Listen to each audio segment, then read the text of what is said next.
Hello friend, स्वागत है आपका अपने यूट्यूब चैनल इंजीनियर्स पॉइंट में। दोस्तों, आज हम इस वीडियो में UPRVUNL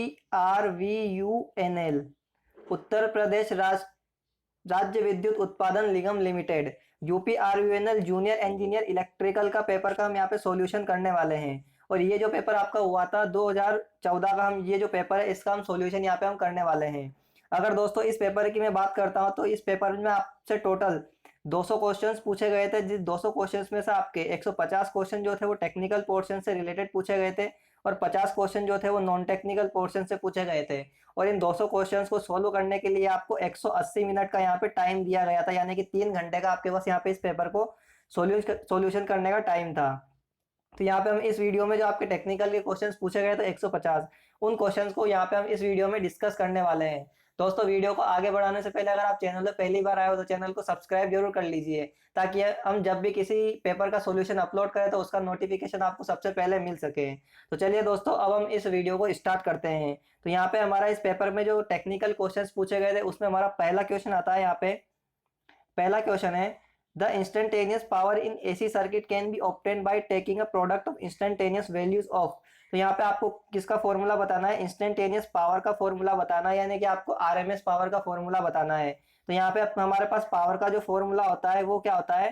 पी बराबर क्या होता है? वोल्टेज इंटू करंट होता है। यानी कि हमारे पास अगर इंस्टेंटेनियस पावर होगी तो वोल्टेज भी हमारा इंस्टेंटेनियस यानी कि आरएमएस होगा और करंट भी क्या होगी? आरएमएस होगी। तो हमारा पावर का फॉर्मूला क्या हो जाएगा? वी इंटू आई।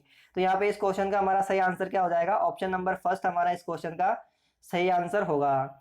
अब चलते हैं हम अगले क्वेश्चन पर। तो नेक्स्ट क्वेश्चन है हमारा, a circuit possesses an inductance of 1 Henry and current through coil is changing uniformly at the rate of 1 ampere per second, inducing an opposing EMF of x volt in it. तो what will be the value of x? तो यहाँ से आपको x की value बतानी है और x आपका कुछ नहीं है, आपका x जो यहाँ पे माना गया है वो आपको इंड्यूस ईएमएफ ई माना गया है। तो यहाँ पे आपको क्वेश्चन में इंडक्टेंस L जो दिया हुआ है वो 1 हेनरी दिया हुआ है और जो rate of change of current है वो आपको 1 एम्पियर पर सेकंड दी गई। तो यहाँ आपको पता है कि जो हमारे पास इंड्यूस ईएमएफ ई का जो फॉर्मूला होता है, ई बराबर क्या होता है हमारा? L D I by D T होता है।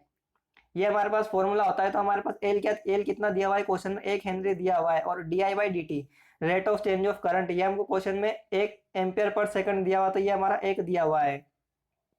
तो ये एक इंटू एक जब हम मल्टीप्लाई करेंगे तो ये कितना हो जाएगा हमारा? 1 वोल्ट। तो हमारा यहाँ पे ऑप्शन क्या हो जाएगा? ऑप्शन नंबर फर्स्ट हमारा इस क्वेश्चन का सही आंसर हो जाएगा, 1 वोल्ट। अब चलते हैं हम अगले क्वेश्चन पर। तो अगला क्वेश्चन है हमारा, inductive reactance is defined as an opposition offered by of a circuit flow of alternating sinusoidal current. तो हमारा जो इंडक्टिव रिएक्टेंस जो जिसे हम डिफाइन करते हैं, जो कि हमारे करंट का फ्लो का अपोज करता है अल्टरनेटिंग साइनोसॉइडल करंट का, तो वो हमारा क्या होता है? इंडक्टेंस होता है। यानी कि हमारा इंडक्टेंस हमारा इस क्वेश्चन का सही आंसर हो जाएगा। अगला क्वेश्चन आता है हमारा इसी प्रकार, calculate the mutual inductance for a system defines below. तो आपको जो कुछ डाटा दिया हुआ है इसमें आपको म्यूचुअल इंडक्टेंस कैलकुलेट करना है, यानी कि आपको एम की वैल्यू को कैलकुलेट करना है। Two coils of P and Q are kept in parallel. तो आपके पास दो कोइल है, पी और क्यू दोनों पैरेलल प्लेन में है। Such that 70% of flux produce by P link with Q coil. इस प्रकार से वो कनेक्ट है कि जो पी जो कोइल है उसके द्वारा जो फ्लक्स प्रोड्यूस किया जाता है वो 70% कोइल क्यू से लिंक करता है। उसके बाद यहाँ से आपको कुछ डाटा दिया हुआ है। Number of turn in coil P is 10,000 and in Q coil is 12,000। तो जो पी जो कोइल है उसमें जो टर्न है वो 10,000 है और क्यू जो कोइल है उसमें यहाँ पे हमारे पास 12,000 टर्न है। A current of 4 ampere in coil P produces a flux of 0.04 milli weber while a current of 4 ampere in coil Q produces a 0.08 milli weber. तो यहाँ से हमारे पास जो कोइल पी है उसमें 4 एम्पियर करंट के द्वारा जो फ्लक्स प्रोड्यूस किया जाता है वो 0.04 मिली वेबर का प्रोड्यूस किया जाता है। और जो क्यू कोइल है उसमें 4 एम्पियर की करंट के द्वारा जो फ्लक्स प्रोड्यूस किया जाता है 0.08 मिली वेबर प्रोड्यूस किया जाता है। तो यहाँ से हमको म्यूचुअल इंडक्टेंस का फॉर्मूला कैलकुलेट करना। तो यहाँ पे हमको हमारे पास आपको पता है कि म्यूचुअल इंडक्टेंस को कैलकुलेट करने का जो फॉर्मूला होता है, तो एम बराबर क्या होता है हमारे पास? के under root L1 into L2। ये हमारे पास म्यूचुअल इंडक्टेंस को कैलकुलेट करने का फॉर्मूला होता है। तो यहाँ से आपको ये जो क्वेश्चन में 70% दिया हुआ है, जो कि हमारा पी कोइल पी के द्वारा जो फ्लक्स प्रोड्यूस किया जाए वो 70% जो फ्लक्स है वो कोइल क्यू से लिंक कर रहा है। इसका मतलब यहाँ से आपको के की वैल्यू दी हुई है। 70% का मतलब कितना होता है हमारा? 0.70। यानी के की वैल्यू आपको क्वेश्चन में दी हुई है 0.70। अब आपको क्या करना है? L1 और L2 की वैल्यू कैलकुलेट करना है। अगर हम L1 और L2 की वैल्यू कैलकुलेट कर लेते हैं तो हमारा यहाँ से म्यूचुअल इंडक्टेंस जो है वो कैलकुलेट हो जाएगा। तो अब मैं आपको L1 और L2 कैसे कैलकुलेट करना है वो बताता हूँ। तो यहाँ पे हमारे पास L1 को कैलकुलेट करने के जो फॉर्मूला होता है वो कितना होता है, N2 phi 2 अपॉन में I2। सॉरी, ये हमारे पास यहाँ पे इसका फॉर्मूला होता है, ये हो जाएगा हमारे पास N1 phi 1 अपॉन में I1। ये हमारे पास L1 के लिए फॉर्मूला हो जाएगा। और L2 के लिए अगर हम निकालेंगे तो बस यहाँ पे क्या हो जाएगा, N2 phi 2 और I2। ये हमारे पास L1 और L2 कैलकुलेट करने के लिए फॉर्मूला हो जाएगा। और इन फॉर्मूले में जो क्वांटिटीज यूज होगी वो सारी हमको क्वेश्चन में दी हुई है। तो यहाँ से हम देखते हैं, अगर हम L1 की बात करते हैं तो L1 हमारा क्या है, L1 बराबर है हमारे पास N1 phi 1 अपॉन I1। तो यहाँ से हम वैल्यूज पुट करेंगे तो N1 जो दिए हुए हमको पीक ऑयल के टर्न जो दिए हुए हैं वो हमारे पास है 10,000। तो ये हो जाएगा हमारे पास 10,000 इंटू जो कोयल पी के द्वारा जो फ्लक्स प्रोड्यूस किया जा रहा है वो कितना है, 0.04 मिली वेबर। 0.04 मिली का मतलब होता है 10 की घात -3। तो ये हो गया हमारे पास। और जो करंट I1 दी हुई है कितनी दी हुई है, 4 एम्पियर दी हुई है। तो यहाँ से जब हम इस इक्वेशन को सोल्व करेंगे तो ये हमारे पास जो L1 की वैल्यू आ जाएगी, तो L1 कितना मिल जाएगा हमको, 0.1 हेनरी हमको L1 की वैल्यू मिल जाएगी। इसी प्रकार अब हम क्या करेंगे, यहाँ से L2 की वैल्यू भी कैलकुलेट कर लेंगे। तो L2 को कैलकुलेट करने का हमारे पास फॉर्मूला क्या हो जाएगा, N2 phi 2 I2। ये हमारे पास फॉर्मूला होता है। तो N2 की वैल्यू हमको क्वेश्चन में कितनी दी हुई है, 12,000 हमको वैल्यूज दी हुई है। और जो कोयल क्यू के द्वारा जो फ्लक्स है वो दिया हुआ है 0.08 इंटू 10 की घात -3 हो जाएगा, क्योंकि मिली में आपको दिया हुआ है। और जो करंट दी हुई है 4 एम्पियर दिया हुआ है। तो यहाँ से हमारे पास L2 की वैल्यू जो कैलकुलेट होकर आएगी, जब इसको कैलकुलेट करेंगे तो ये भी हमको मिल जाएगा 0.24 हमको यहाँ पे L2 की वैल्यू मिल जाएगी। तो अब हमारे पास L1 और L2 दोनों की वैल्यू आ चुकी है। तो अब हम M की वैल्यू कैलकुलेट कर लेंगे। तो M की वैल्यू हमारे पास क्या होती है, M बराबर होता है K√L1 इंटू L2। बस हमको यहाँ से वैल्यू पुटअप करनी, K की वैल्यू 0.70, L1 की वैल्यू अभी हमने कैलकुलेट करी थी 0.1 और L2 की वैल्यू हमने कैलकुलेट करी है 0.24। तो जब हम इस वैल्यू को कैलकुलेट करते हैं तो हमारे पास जो यहाँ पे कैलकुलेशन होके मिलेगा वो मिलेगा हमको 0.10, जिसे हम अप्रोक्सीमेशन में क्या लिख सकते हैं, 0.08 हेनरी लिख सकते हैं। क्योंकि यहाँ पे हम जो एग्जैक्ट आंसर है वो हमारा एग्जैक्ट नहीं आएगा, ये हमारा अप्रोक्सीमेशन में आंसर आएगा। तो हम यहाँ पे इस आंसर को क्या टिक कर सकते हैं, 0.08 हेनरी। तो यहाँ इस प्रकार हमारा जो ऑप्शन नंबर 3 है वो यहाँ पे इस क्वेश्चन का सही आंसर हो जाएगा।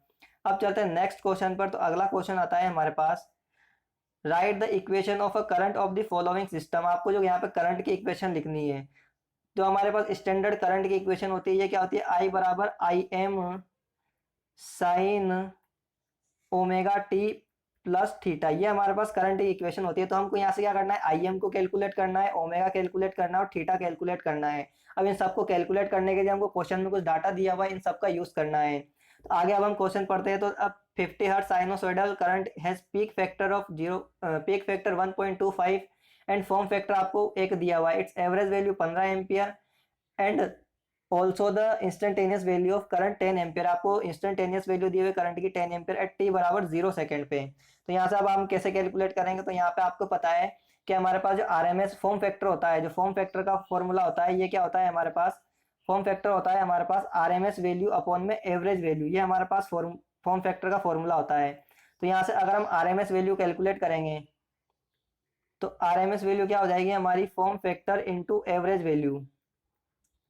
तो फॉर्म फैक्टर हमको क्वेश्चन में कितना दिया हुआ है, 1 दिया हुआ है, और एवरेज वैल्यू कितनी दी हुई है, 15 दिया हुआ है। तो हमको RMS वैल्यू कितनी मिल जाएगी, 15 मिल जाएगी।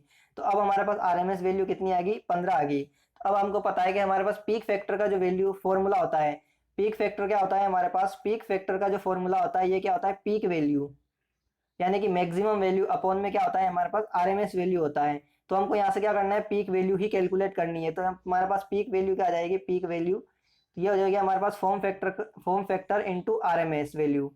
तो फॉर्म फैक्टर हमको कितना दिया हुआ है क्वेश्चन में, 1.25 दिया हुआ है, और RMS वैल्यू अभी हमने कैलकुलेट करी थी वो कितनी आई थी, 15 आई थी। तो यहाँ से हमारे पास पीक वैल्यू कितनी आ जाएगी, 18.75 हमारे पास यहाँ से पीक वैल्यू आ जाएगी। तो जैसे हमारे पास पीक वैल्यू आ जाती है यानी कि हमारे पास करंट की जो है मैक्सिमम वैल्यू आ चुकी है, IM पीक वैल्यू आ चुकी है 18.5। तो जैसे हमारे पास ये वैल्यू आती है तो आप देख सकते हो दो ही ऑप्शन है जिसमें 18.75 है, यानी कि या तो आपका ऑप्शन नंबर पहला सही होगा या ऑप्शन नंबर 4 सही होगा। दो ऑप्शन आपके यहाँ से नेग्लेक्ट हो जाते हैं। अब उसके बाद अब हम क्या करेंगे, यहाँ से ओमेगा की वैल्यू को कैलकुलेट करते हैं। तो आपको पता है ओमेगा बराबर क्या होता है हमारे पास, 2πf होता है। तो ओमेगा बराबर यहाँ से हमको 2 इंटू पाई इंटू फ्रीक्वेंसी कितनी दी हुई है हमको, 50 हर्ट्ज दी हुई है क्वेश्चन में। तो ये हो जाएगा हमारे पास 100 पाई तो ये हो जाएगा हमारे पास 100 पाई। तो हमको क्या मिल जाएगा, आप देख सकते हो 100 पाई हमारे पास ओमेगा की वैल्यू आ गई है। तो यहाँ से आप देख सकते हो हमारे पास ये जो 100 पाई है, ये हमारे पास ओमेगा की वैल्यू भी हमने कैलकुलेट कर ली है। अब हमको एंगल कैलकुलेट करना है। तो एंगल कैलकुलेट करने के लिए आपको पता है कि हमारे पास स्टैंडर्ड इक्वेशन होती है आई बराबर I am sine omega T plus theta, ये इक्वेशन होती है। तो यहाँ से हमको इंस्टेंटेनियस वैल्यू ऑफ करंट दी हुई है, क्वेश्चन में कितनी दी है हमको 10 दिया हुआ है, और उस टाइम पे जो हमारा जो टी बराबर 0 सेकंड पे दिया हुआ है, तो वो हम अभी कैसे निकालेंगे, जो हमको जो ओमेगा टी है यहाँ पे टी बराबर 0 पुटअप करेंगे। तो जब हम यहाँ पे 0 पुटअप करेंगे तो ओमेगा इंटू टी क्या हो जाएगा, 0 हो जाएगा। तो आई एम अभी हमने कैलकुलेट करी थी 18.75, ये अभी हमने कैलकुलेट करी थी साइन, और ओमेगा टी यानी कि टी बराबर 0 पुटअप करेंगे तो ये ओमेगा टी हमारा 0 हो जाएगा। तो ये क्या बच जाएगा हमारा साइन थीटा हो जाएगा।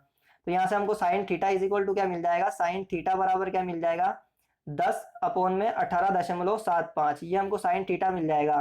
तो यहाँ से हमको जो थीटा बराबर क्या मिल जाएगा, साइन इनवर्स 10 अपॉन 18.75, ये हमको यहाँ से थीटा मिल जाएगा। तो जब हम इसको कैलकुलेट करेंगे साइन इनवर्स 10 अपॉन 18.75, तो यहाँ से हमको जो थीटा की वैल्यू कैलकुलेट होकर के मिलेगी, ये मिल जाएगी 0.56। तो यहाँ पे हमने सारी वैल्यू कैलकुलेट कर ली। तो अब हमारे पास स्टैंडर्ड इक्वेशन जो बनेगी आई की, वो बन जाएगी आई बराबर 18.75 साइन 100 पाई टी, क्योंकि हमने ओमेगा की वैल्यू क्या कैलकुलेट करी थी, 100 पाई कैलकुलेट करी थी, और जो हमने थीटा कैलकुलेट किया था 0.56।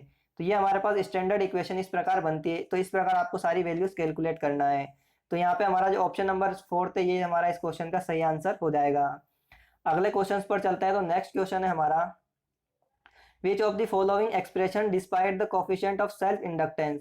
तो यहाँ से आपको सेल्फ इंडक्टेंस का फॉर्मूला बताना है। तो आपको पता है कि सेल्फ इंडक्टेंस हमारा क्या होता है, mu naught mu R N square A by L होता है। ये हमारे पास सेल्फ इंडक्टेंस का फॉर्मूला होता है, जहाँ पे एन क्या होता है हमारा नंबर ऑफ टर्न्स होते हैं, ए क्या होता है एरिया होता है हमारा, एरिया ऑफ क्रॉस सेक्शन होता है, और एल क्या होती है हमारी लेंथ ऑफ मैग्नेटिक सर्किट होती है, और हमारे जो म्यू इंटू म्यू आर होता है, ये क्या होता है हमारा परमेबिलिटी होती है। तो ये सब म्यू से डिनोट कर सकते हैं। तो ये हमारे यहाँ पे जो फॉर्मूला कौन सा सही हो जाएगा, ऑप्शन नंबर फर्स्ट हमारा इस क्वेश्चन का सही आंसर होगा।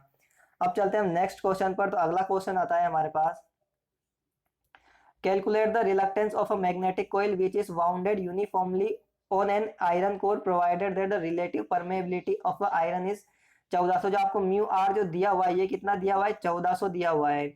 And length of the magnetic circuit is, जो लेंथ दी हुई है ये कितनी दी हुई है, 70 सेंटीमीटर दी हुई है। एंड क्रॉस सेक्शन एरिया यानी कि आपको ए जो दिया हुआ है एरिया, ये कितना दिया हुआ है, 5 सेंटीमीटर स्क्वायर दिया हुआ है। तो यहाँ से हमको क्या कैलकुलेट करना है, रिलक्टेंस कैलकुलेट करना है। तो रिलक्टेंस का फॉर्मूला क्या होता है हमारे पास, रिलक्टेंस को हम एस से डिनोट करते हैं। तो रिलक्टेंस एस बराबर क्या होता है, 1 upon mu naught mu R L by A, ये हमारे पास रिलक्टेंस का फॉर्मूला होता है। तो अब हमको इस फॉर्मूले में वैल्यू पुटअप करनी है। सबसे पहले हम म्यू नॉट की वैल्यू क्या पुटअप करेंगे, 4 पाई इंटू 10⁻⁻⁷, और म्यू आर की वैल्यू हमको क्वेश्चन में 1400 दी हुई है, एल की वैल्यू भी हमको दी हुई है, और एरिया भी दिया हुआ है। तो हम यहाँ पे वैल्यू को पुटअप करते हैं। तो एस बराबर हमारे पास क्या आ जाएगा, 1 अपॉन म्यू की वैल्यू क्या होती है, 4 pi into 10⁻⁻⁷, into mu R अपने को कितना दिया हुआ है, 1400 दिया हुआ है, इंटू लेंथ जो होती है, लेंथ हमको क्वेश्चन में कितनी दी हुई है, 70 सेंटीमीटर। तो ये हो जाएगा 70, इसको मीटर में चेंज करेंगे तो 10⁻⁻² हो जाएगा, और एरिया दिया हुआ है 5 सेंटीमीटर स्क्वायर। तो ये हो जाएगा, जब हम इसको मीटर में चेंज करेंगे तो 10⁻⁻4 हो जाएगा, क्योंकि ये सेंटीमीटर स्क्वायर है। तो जब हम इसको कैलकुलेट करेंगे, तो हमको यहाँ से जब हम इसको कैलकुलेट करेंगे तो रिलक्टेंस हमको कितना मिलेगा, 0.079 इंटू 10⁻⁷ मिलेगा। तो हम इसको इस प्रकार भी लिख सकते हैं, 7.9 इंटू 10⁵। तो हम इसको ऐसे भी लिख सकते हैं। तो ये हमारा यहाँ से रिलक्टेंस हमको कैलकुलेट होके मिल जाएगा। तो यहाँ पे ऑप्शन नंबर सेकंड हमारा इस क्वेश्चन का सही आंसर होगा। अब चलते हैं हम अगले क्वेश्चन पर। तो अगला क्वेश्चन आता है हमारे पास, in purely resistive circuit and the applied voltage phase with each other. तो ये हमारा जो प्योरली रेसिस्टिव सर्किट होता है, जिसमें कि ओनली रेसिस्टेंस होता है, तो उसमें वोल्टेज और करंट क्या होते हैं हमारे सेम फेज में होते हैं, यानी कि जिस फेज में हमारा वोल्टेज होता है उसी फेज में हमारी क्या होती है, करंट होती है। तो दोनों सेम फेज में होते हैं। तो यहाँ पे हमारा क्या हो जाएगा, current and voltage are in phase हो जाएगा। तो ऑप्शन नंबर यहाँ पे हमारा फोर्थ हमारा इस क्वेश्चन का सही आंसर हो जाएगा। अब चलते हैं हम अगले क्वेश्चन पर। तो अगला क्वेश्चन आता है हमारा, following data is known about a resultant current wave which is made up of two components, a direct current of 10 ampere and sinusoidal alternating और 50 हर्ट्स और पीक वैल्यू आपको दी हुई है 10 एम्पियर। तो यहाँ से हमको आरएमएस वैल्यू कैलकुलेट करनी है। तो यहाँ से हमको जो डीसी की जो करंट दी हुई है, डायरेक्ट करंट दी हुई, इसका मतलब है हमको यहाँ से आई नोट जो दिया हुआ है कितना 10 एम्पियर दिया हुआ है, 10 एम्पियर। और यहाँ से ये हमको क्या दिया हुआ है, पीक वैल्यू दी हुई है। तो पीक वैल्यू का मतलब हो गया है ये हमको आरएमएस वैल्यू दी हुई है। आरएमएस में इसको हम आई1 से डिनोट कर लेते हैं, तो ये हमको कितना दिया हुआ है, 10 एम्पियर दिया हुआ है। तो आपको पता है कि हमारे पास जो हमारे आरएमएस वैल्यू को कैलकुलेट करने का जो फॉर्मूला होता है कि आरएमएस वैल्यू का कैलकुलेट करते हैं। तो यहाँ से हमारे पास आरएमएस वैल्यू को कैलकुलेट करने का फॉर्मूला क्या होता है, अंडर रूट आई नोट का स्क्वायर, यानी कि जो डीसी कंपोनेंट होता है उसका स्क्वायर प्लस में 1/2 इंटू आई1 का स्क्वायर प्लस आई2 का स्क्वायर प्लस जितने भी हमारे पास एसी कंपोनेंट की वैल्यूज होती है उन सबका हम स्क्वायर करते जाते हैं। तो यहाँ से हमारे पास क्या आ जाएगा, अंडर रूट में आई नोट हमको कितना दिया हुआ है, 10 एम्पियर दिया हुआ है, यानी कि डायरेक्ट करंट, तो 10 का स्क्वायर कितना हो जाएगा, 100 हो जाएगा, प्लस 1/2 आई1 यहाँ से हमको एसी करंट के लिए लिखते हैं, तो ये हमारा कितना हो जाएगा, ये भी हमको 10 दिया हुआ है पीक वैल्यू, तो 10 का स्क्वायर कितना हो जाएगा, 100 हो जाएगा। तो ये हमारा 2 से गया तो ये कितना हो गया, 50 हो गया। तो यहाँ से हमको क्या मिल जाएगा, अंडर रूट 150 मिल जाएगा। और अंडर रूट 150 की जो वैल्यू होती है ये क्या होती है, हमारे पास 12.24 होती है, यानी कि जो हमको आरएमएस वैल्यू मिलेगी करंट की वो कितनी मिल जाएगी, 12.24 एम्पियर। तो ऑप्शन नंबर सेकंड हमारा इस क्वेश्चन का सही आंसर हो जाएगा। अब चलते हैं हम नेक्स्ट क्वेश्चन पर। तो यहाँ पे हमारा नेक्स्ट क्वेश्चन आता है, what will be the average value of the sawtooth waveform shown below. तो हमको जो सॉटूथ वेवफॉर्म दी गई है इसकी हमको एवरेज वैल्यू कैलकुलेट करनी है। तो यहाँ से हमारे पास एवरेज वैल्यू को जो एवरेज वैल्यू जो कैलकुलेट करने का जो फॉर्मूला होता है ये क्या होता है, हमारे पास एरिया अंडर वन साइकिल। तो हमारा एरिया अंडर वन साइकिल यानी कि एक कंप्लीट साइकिल में हमारा एरिया कितना आ रहा है, वो एरिया अपॉन में टोटल टाइम पीरियड आ जाएगा, क्या आ जाएगा हमारा, टोटल टाइम पीरियड। ये हमारे पास एवरेज वैल्यू कैलकुलेट करने का फॉर्मूला होता है। तो अब बात करता हूं मैं यहाँ पे कि हमारे पास जो एरिया अंडर वन साइकिल आएगा, एरिया अंडर वन साइकिल क्या हो जाएगा हमारा, कि हमारी जो वेव फॉर्म है इसके जो इसका टाइम पीरियड एक साइकिल ये हमको ये दिया हुआ है, तो इस एक साइकिल में हमारा कितना एरिया इसके अंदर आ रहा है। तो ट्राइंगल वेव फॉर्म का हमारा सॉटूथ वेव फॉर्म का एरिया जो निकालने का फॉर्मूला होता है ये क्या होता है, हमारे पास एरिया बराबर क्या होता है इसका, यहाँ ये होता है 1/2 बेस इंटू हाइट, ये हमारे पास एरिया का फॉर्मूला होता है। तो हमको यहाँ पे वैल्यू पुट करनी है अपॉन में total time period, total time period कितना दिया हुआ है, 2 दिया हुआ है। तो हमको इस फॉर्मूले में बस वैल्यू पुटअप करनी है। तो 1/2 इंटू बेस कितना हो जाएगा, एक साइकिल यानी कि 2, इंटू में हाइट कितना हो जाएगा, जो हमको मैक्सिमम वैल्यू दी हुई है कितनी दी हुई है, 200 दिया हुआ है, अपॉन में टोटल टाइम पीरियड कितना है, 2 है। तो टोटल टाइम पीरियड वो टाइम पीरियड होता है जिस टाइम के बाद में हमारी साइकिल्स रिपीट करना स्टार्ट कर देती है।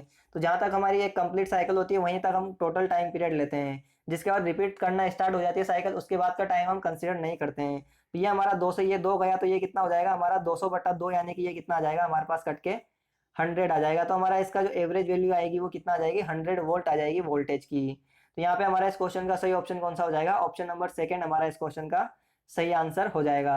अब चलते हैं हम अगले क्वेश्चन पर। तो यहाँ पे हमारा नेक्स्ट क्वेश्चन आता है, it is known that two resistor, two kilo ohm resistor, 2 volt resistor are connected in parallel, find the combined resistance voltage rating. तो यहाँ से हमारे पास क्या है कि दो रजिस्टर है हमारे पास, ये दो किलो ओम के रजिस्टेंस है और दोनों पैरेलल में कनेक्टेड है। ये एक रजिस्टर हमारा 2 किलो ओम का है और 2 वाट का है, और दूसरा ये भी हमारे पास 2 किलो ओम और 2 वाट का है, दोनों पैरेलल में कनेक्ट है। अब आप जब आपको पता है कि दोनों सेम वैल्यू के जो रेजिस्टेंस अगर पैरेलल में कनेक्टेड होते हैं तो जो हमारा रेजिस्टेंस है वो डायरेक्टली क्या हो जाता है, आधा हो जाता है। तो ये हमारे पास रेजिस्टेंस क्या हो जाएगा, 1 किलो ओम हो जाएगा। और जो हमारे पास पावर होती है, पावर अगर रेजिस्टेंस पैरेलल में कनेक्ट होते हैं तो टोटल पावर जो होती है वो क्या होती है, डायरेक्ट जुड़ जाती है, P1 प्लस P2 हो जाती है। तो यहाँ पे हमारे पास P क्या हो जाएगी, 2 + 2, यानी कि ये कितना हो जाएगा हमारे पास 4 वोट हो जाएगा। तो 1 किलो ओम और 4 वोट, यानी कि ऑप्शन नंबर हमारा यहाँ पे सेकेंड इस क्वेश्चन का सही आंसर होगा। अब चलते हैं हम अगले क्वेश्चन पर। तो अगला क्वेश्चन आता है हमारे पास, which of the following rectifier required 4 diode. तो वो कौन सा रेक्टिफायर है जिसमें हमको 4 डायोड की आवश्यकता होती है। तो ये होता है हमारा फुल वेव ब्रिज सर्किट। तो हमारा जो फुल वेव ब्रिज रेक्टिफायर होता है इसमें हमको 4 डायोड की आवश्यकता होती है। इसमें मैं आपको इसका डायग्राम बना के बता देता हूँ कि किस प्रकार हमको 4 डायोड की आवश्यकता होती है। तो ये कुछ ब्रिज जो होता है ये हमारा कुछ इस प्रकार से बनता है, ये यहाँ पे हमारा लोड होता है, ये यहाँ पे हमारा सेकेंड डायोड होता है। आपको डायोड की डायरेक्शन भी याद रखनी है कि हम डायोड की डायरेक्शन किस हिसाब से लेते हैं। ये हमारा दूसरा डायोड हो गया और ये हमारे पास तीसरा डायोड हो गया। तो और यहाँ से हम इन दोनों पॉइंट से क्या करते हैं, सप्लाई कनेक्ट कर देते हैं। तो ये हमारे पास फुल ब्रिज रेक्टिफायर होता है और बीच में ये क्या होता है, लोड होता है। तो ये हमारे पास 4 डायोड होते हैं इस प्रकार से फुल वेव ब्रिज रेक्टिफायर में। अब चलते हैं नेक्स्ट क्वेश्चन पर। तो अगला क्वेश्चन आता है हमारे पास, what is the effect on the diode current in forward bias photo diode with increase in incident light. अगर हम फोटो डायोड में जो लाइट इंसिडेंट हो रही है, जो फोटो डायोड के ऊपर जो लाइट गिर रही है, अगर हम उसको बढ़ाते हैं तो उसमें जो करंट है उस करंट पे क्या इफेक्ट पड़ेगा। तो यहाँ पे मैं आपको पूरा एक्सप्लेन कर देता हूँ। फोटो डायोड में जो हमारा फोटो डायोड होता है, एक नॉर्मल पीएन जंक्शन डायोड ही होता है। इसमें भी क्या होता है, हमारे पास एक पी होता है और एक एन लेयर होती है। बस इसमें क्या होता है, हमारा जो जंक्शन होता है बीच का, ये हम इसको क्या करते हैं, फोटो कंडक्टिव मटेरियल का बना देते हैं। जबकि नॉर्मल डायोड होता है उसमें ये हम फोटो कंडक्टिव जंक्शन का यूज नहीं करते हैं। तो जब भी हमारे पास क्या होती है, ये हमारे पास जब भी इस जंक्शन पे जो हमारा फोटो कंडक्टिव जंक्शन है, जब भी इस फोटो कंडक्टिव जंक्शन के ऊपर हमारी लाइट गिरेगी, तो जब अगर कोई लाइट इस जंक्शन के ऊपर डायरेक्ट गिरेगी तो ये हमारा किस स्टेट में होगा, कंडक्टिव स्टेट में होगा। और कंडक्टिव स्टेट के अंदर जो इसमें जब भी हम बात करते हैं, अगर कंडक्टिव स्टेट के अंदर इसमें जो करंट फ्लो करेगी वो कौन सी करंट फ्लो करेगी, फोटोन करंट इसमें फ्लो करेगी, फोटोन करंट। और जब भी ये लाइट हमारी आउटसाइड द जंक्शन यानी कि इस जंक्शन के दोनों तरफ साइड में गिरेगी, यानी कि मैं आपको दूसरे, आप यहाँ से देख सकते हो, जब भी आउटसाइड द जंक्शन गिरेगी तो हमारी इस कंडीशन को हम क्या बोलेंगे, यहाँ पे नॉन कंडक्टिव स्टेट बोलते हैं। क्या बोलते हैं, नॉन कंडक्टिव स्टेट। और इस नॉन कंडक्टिव स्टेट में जो करंट फ्लो करती है इसे हम क्या कहते हैं, डार्क करंट कहते हैं।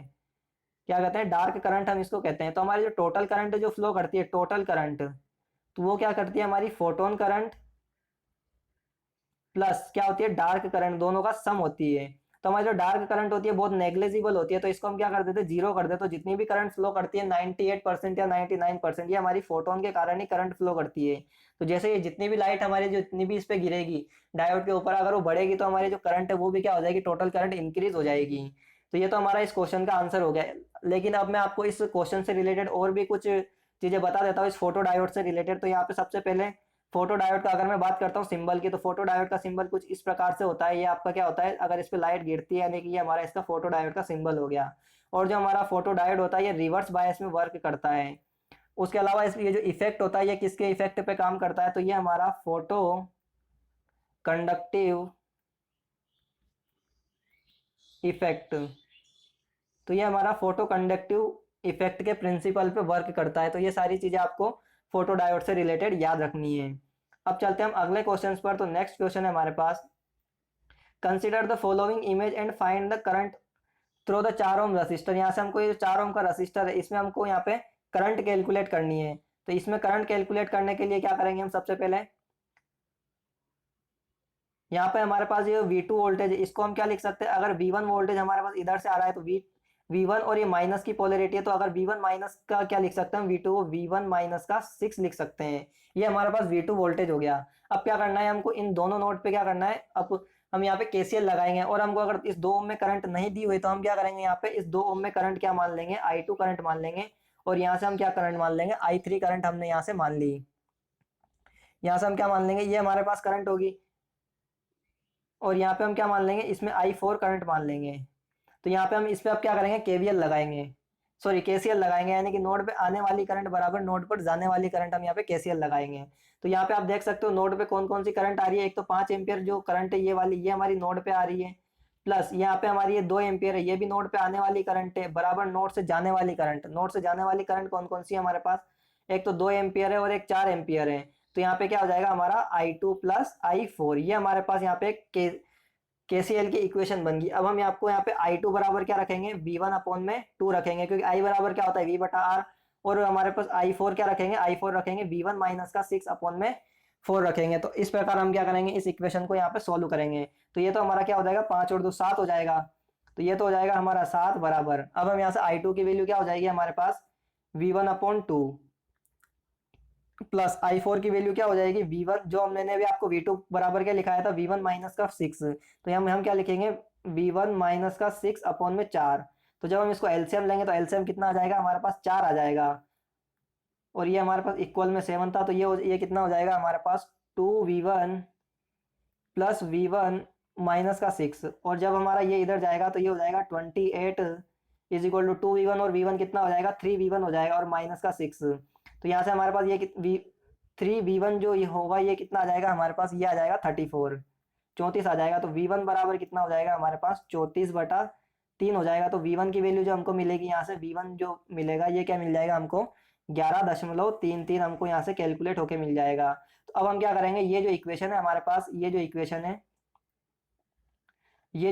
है यहाँ पे हम क्या करेंगे, इस V1 की वैल्यू को पुट करेंगे। तो इस V1 की वैल्यू को पुट करेंगे तो हमारे पास आंसर आ जाएगा। तो अब हम इस V1 की वैल्यू को पुट करते हैं, क्योंकि ये V1 माइनस 6/4, ये जो हमने करंट मानी थी I4, ये 6 ओम 4 ओम में करंट है, तो हम इसी में वैल्यू V1 की वैल्यू पुट करेंगे। तो यहाँ पे V1 माइनस 6 अपॉन क्या था हमारे पास, V1 अपॉन माइनस का 6/4, तो V1 की वैल्यू हमारे पास कितनी आई थी 11.33 माइनस 6 अपॉन में 4। तो ये हो जाएगा 11.33 में से हमारे पास 6 गया, तो ये हो जाएगा हमारे पास 5 दशमलव, ये हो जाएगा कितना 5.33 अपॉन में 4।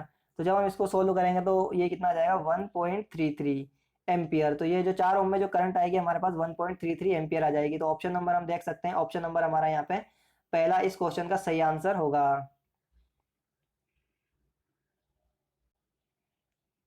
अब चलते हैं हम नेक्स्ट क्वेश्चन पे। तो अगला क्वेश्चन आता है हमारा यहाँ पे, let us assume the emitter current of a bipolar transistor I. If it is made to I, then what could be the possible effect on voltage across the base emitter voltage। तो ये हमारा क्या होता है, एक bipolar transistor, अगर बात करता हूँ मैं बीजेटी की, तो बीजेटी में क्या होता है हमारे पास, ये होता है हमारे पास इमीटर, ये होता है हमारे पास कलेक्टर, सॉरी ये होता है हमारे पास बेस, और ये होता है हमारे पास कलेक्टर। तो अगर मैं इसको एनपीएन कंसीडर करके चलता हूँ, तो और अगर मेरे को ये जो हमारा बीजेटी होता है ये क्या होता है हमारा एम्पलीफायर की तरह यूज करता है। तो अगर मैं इसको एम्पलीफाई रीजन के लिए यूज करना चाहूंगा, तो जो हमारा इमिटर टू बेस जंक्शन होता है ये क्या होता है हमारा फॉरवर्ड बायस होता है। तो ये हमारा फॉरवर्ड बायस होता है, एन को हम किससे नेगेटिव से कनेक्ट करेंगे। और जो हमारा यो कलेक्टर टू बेस जंक्शन होता है ये क्या होता है हमारा रिवर्स बायस होता है। तो इसे हम बैटरी के पॉजिटिव से कनेक्ट करेंगे। अगर हम इस आई को इंक्रीज करते हैं, पहले हमारी जो करंट फ्लो कर रही थी आई थी, अगर हमारी ये करंट अब 2 आई होगी, तो हमारा जो इमीटर टू बेस के बीच में जो वोल्टेज है VBE, तो ये भी हमारा क्या हो जाएगा डबल हो जाएगा। तो यहाँ पे इस क्वेश्चन का हमारा सही आंसर क्या हो जाएगा, ऑप्शन नंबर सेकंड हमारा इस क्वेश्चन का सही आंसर हो जाएगा। नेक्स्ट क्वेश्चन पर चलते हैं। तो नेक्स्ट क्वेश्चन है हमारे पास, which of the following represent the correct relationship between collector to emitter cutoff current ICEO of a transistor and collector to base cutoff current ICBO? Assume X is the common base current gain in the transistor। तो यहाँ पे पूरा derivation होता है, तो मैं आपको ये पूरा डेरिवेशन करवाने वाला हूँ। मैं आपको एक बार डेरिवेशन करके बता देता हूँ कि जो पूरा डेरिवेशन करके ICEO और ICBO में जो रिलेशन आता है ये किस प्रकार आता है।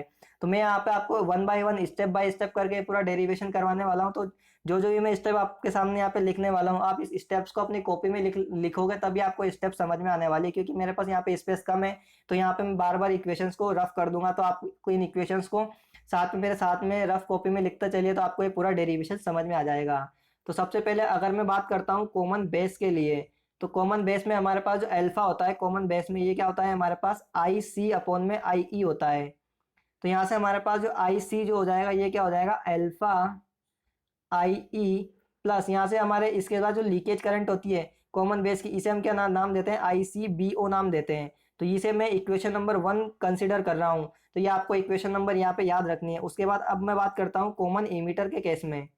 कॉमन एमीटर के केस में, तो कॉमन एमीटर के केस में क्या आता है हमारा यहाँ पे बीटा आता है, और बीटा क्या होता है हमारा IC अपॉन IB होता है। तो यहाँ से फिर से मैं IC की वैल्यू निकाल लूंगा, तो IC क्या हो जाएगा मेरा बीटा IB हो जाएगा। और इमीटर के केस में हमारा जो लीकेज करंट होती है कितनी होती है हमारी ICEO।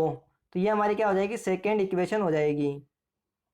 तो यहाँ पे आपको इन दोनों इक्वेशंस का यूज करना है, और हम इन दोनों इक्वेशंस का यूज करेंगे तभी हमारा ICEO और ICBO में रिलेशन निकलेगा। तो यहाँ पे आपको ये दोनों इक्वेशन याद रखनी है, इक्वेशन 1 और 2। और अब आपको पता है कि जो टोटल इमीटर करंट जो होती है ये क्या होती है हमारी base current plus collector current, दोनों करंट का सम होती है। तो ये हमारे पास जो IC की वैल्यू है, ये IC की वैल्यू क्या करूंगा मैं यहाँ से इक्वेशन 1 से इस IC की वैल्यू को वहां से मैं उठा करके इक्वेशन 1 से यहाँ पे IC की वैल्यू को पुटअप करूंगा। तो यहाँ पे हमारे पास IE जो बनेगा वो क्या बनेगा, IE बराबर बन जाएगा IB प्लस, वहां से मैं इक्वेशन 1 से IE की वैल्यू को पुटअप कर IC की वैल्यू पुटअप करूंगा। तो ये कितना हो जाएगा हमारे पास अल्फा IE प्लस ICBO हो जाएगा। ये हमारा IE वाली टर्म और ये IE वाली टर्म, तो मैं इसको इधर ले जाऊंगा और मैं IE दोनों में से कॉमन ले लूंगा। तो यहाँ से हमारे पास जो IE अगर मैं कॉमन ले लेता हूँ, तो ये क्या हो जाएगा मेरे पास 1 माइनस अल्फा हो जाएगा, इज इक्वल टू हमारे पास क्या हो जाएगा आई बी ऐसा रहेगा और उसके बाद क्या रह जाएगा हमारे पास आई सी बी ओ, ये हमारे पास यहाँ पे बच जाता है। तो अब मैं यहाँ से अगर आई ई की वैल्यू को निकालना चाहता हूँ तो आई ई बराबर क्या हो जाएगा, I B upon one minus alpha plus I C B O upon में वन माइनस एल्फा। तो ये जो हमारे पास आई ई की वैल्यू आई है, तो इक्वेशन नंबर वन में, जो इक्वेशन नंबर में हमारे पास आई सी बराबर क्या होता है, हमारे पास alpha I E plus I C B होता है, तो एल्फा इंटू आई ई होता है। तो उस इक्वेशन में मैं क्या करूंगा, यहाँ पे इक्वेशन नंबर वन में इस आई ई की वैल्यू को पुटअप करूंगा, और हमारी इक्वेशन नंबर वन जो थी वो भी हमारी करंट की इस कलेक्टर करंट की इक्वेशन थी, और इक्वेशन नंबर टू थी ये भी हमारी क्या थी, कलेक्टर करंट की इक्वेशन थी। तो दोनों इक्वेशंस जो हमारी कलेक्टर करंट की है, तो इन दोनों इक्वेशंस को मैं क्या कर सकता हूँ, बराबर पुट कर सकता हूँ। तो मैं यहाँ क्या करूंगा, इक्वेशन नंबर वन और इक्वेशन नंबर टू को बराबर पुट करूंगा। तो इक्वेशन नंबर जो हमारी थी वन, पहले इक्वेशन नंबर टू बराबर इक्वेशन नंबर वन में यहाँ पे पुटअप करूंगा। तो यहाँ पे जब मैं दोनों इक्वेशंस को पुटअप करूंगा तो मैं आपको इक्वेशन लिख के बता देता हूँ। हमारे पास इक्वेशन नंबर टू है वो क्या थी, beta I B plus I C E O is equal to, equation number one थी हमारे पास alpha I E plus I C B O, ये हमारे पास इक्वेशन नंबर वन थी। तो यहाँ से हम इस इक्वेशन में क्या करेंगे, आई की भी जो वैल्यू है, इस आई की वैल्यू अभी जस्ट मैंने आपको आई की वैल्यू कैलकुलेट करवाई है, उस आई की वैल्यू को यहाँ पे रखेंगे। तो यहाँ पे रखकर जब हम सोल्व करेंगे तो हमारे पास यहाँ से पूरा रिलेशन आ जाएगा आई सी ई और आई सी बी ओ में। तो अब यहाँ से मैं आई की वैल्यू पुटअप करता हूँ और आपको बताता हूँ कि इसको कैसे आएगा। तो आपको पता है कि यहाँ पे क्या हो जाएगा हमारे पास, beta I B plus I C E O is equal to alpha, यहाँ पे आई की वैल्यू पुटअप करूंगा तो आई बी अपॉन में one minus alpha plus alpha I C B O upon one minus alpha plus I C B O, ये हमारे पास यहाँ से आ गया। तो अब हम क्या करेंगे, यहाँ से जो बीटा है, बीटा को हम क्या लिख सकते हैं, जो बीटा है इसको हम क्या लिख सकते हैं, alpha upon one minus alpha लिख सकते हैं। तो यहाँ से इस बीटा को मैं रिप्लेस कर दूंगा alpha upon one minus alpha से। तो यहाँ से नेक्स्ट इक्वेशन में मैं क्या करने वाला हूँ, इस बीटा को रिप्लेस करने वाला हूँ alpha upon one minus alpha से, बाकी पूरी इक्वेशन सेम रहेगी।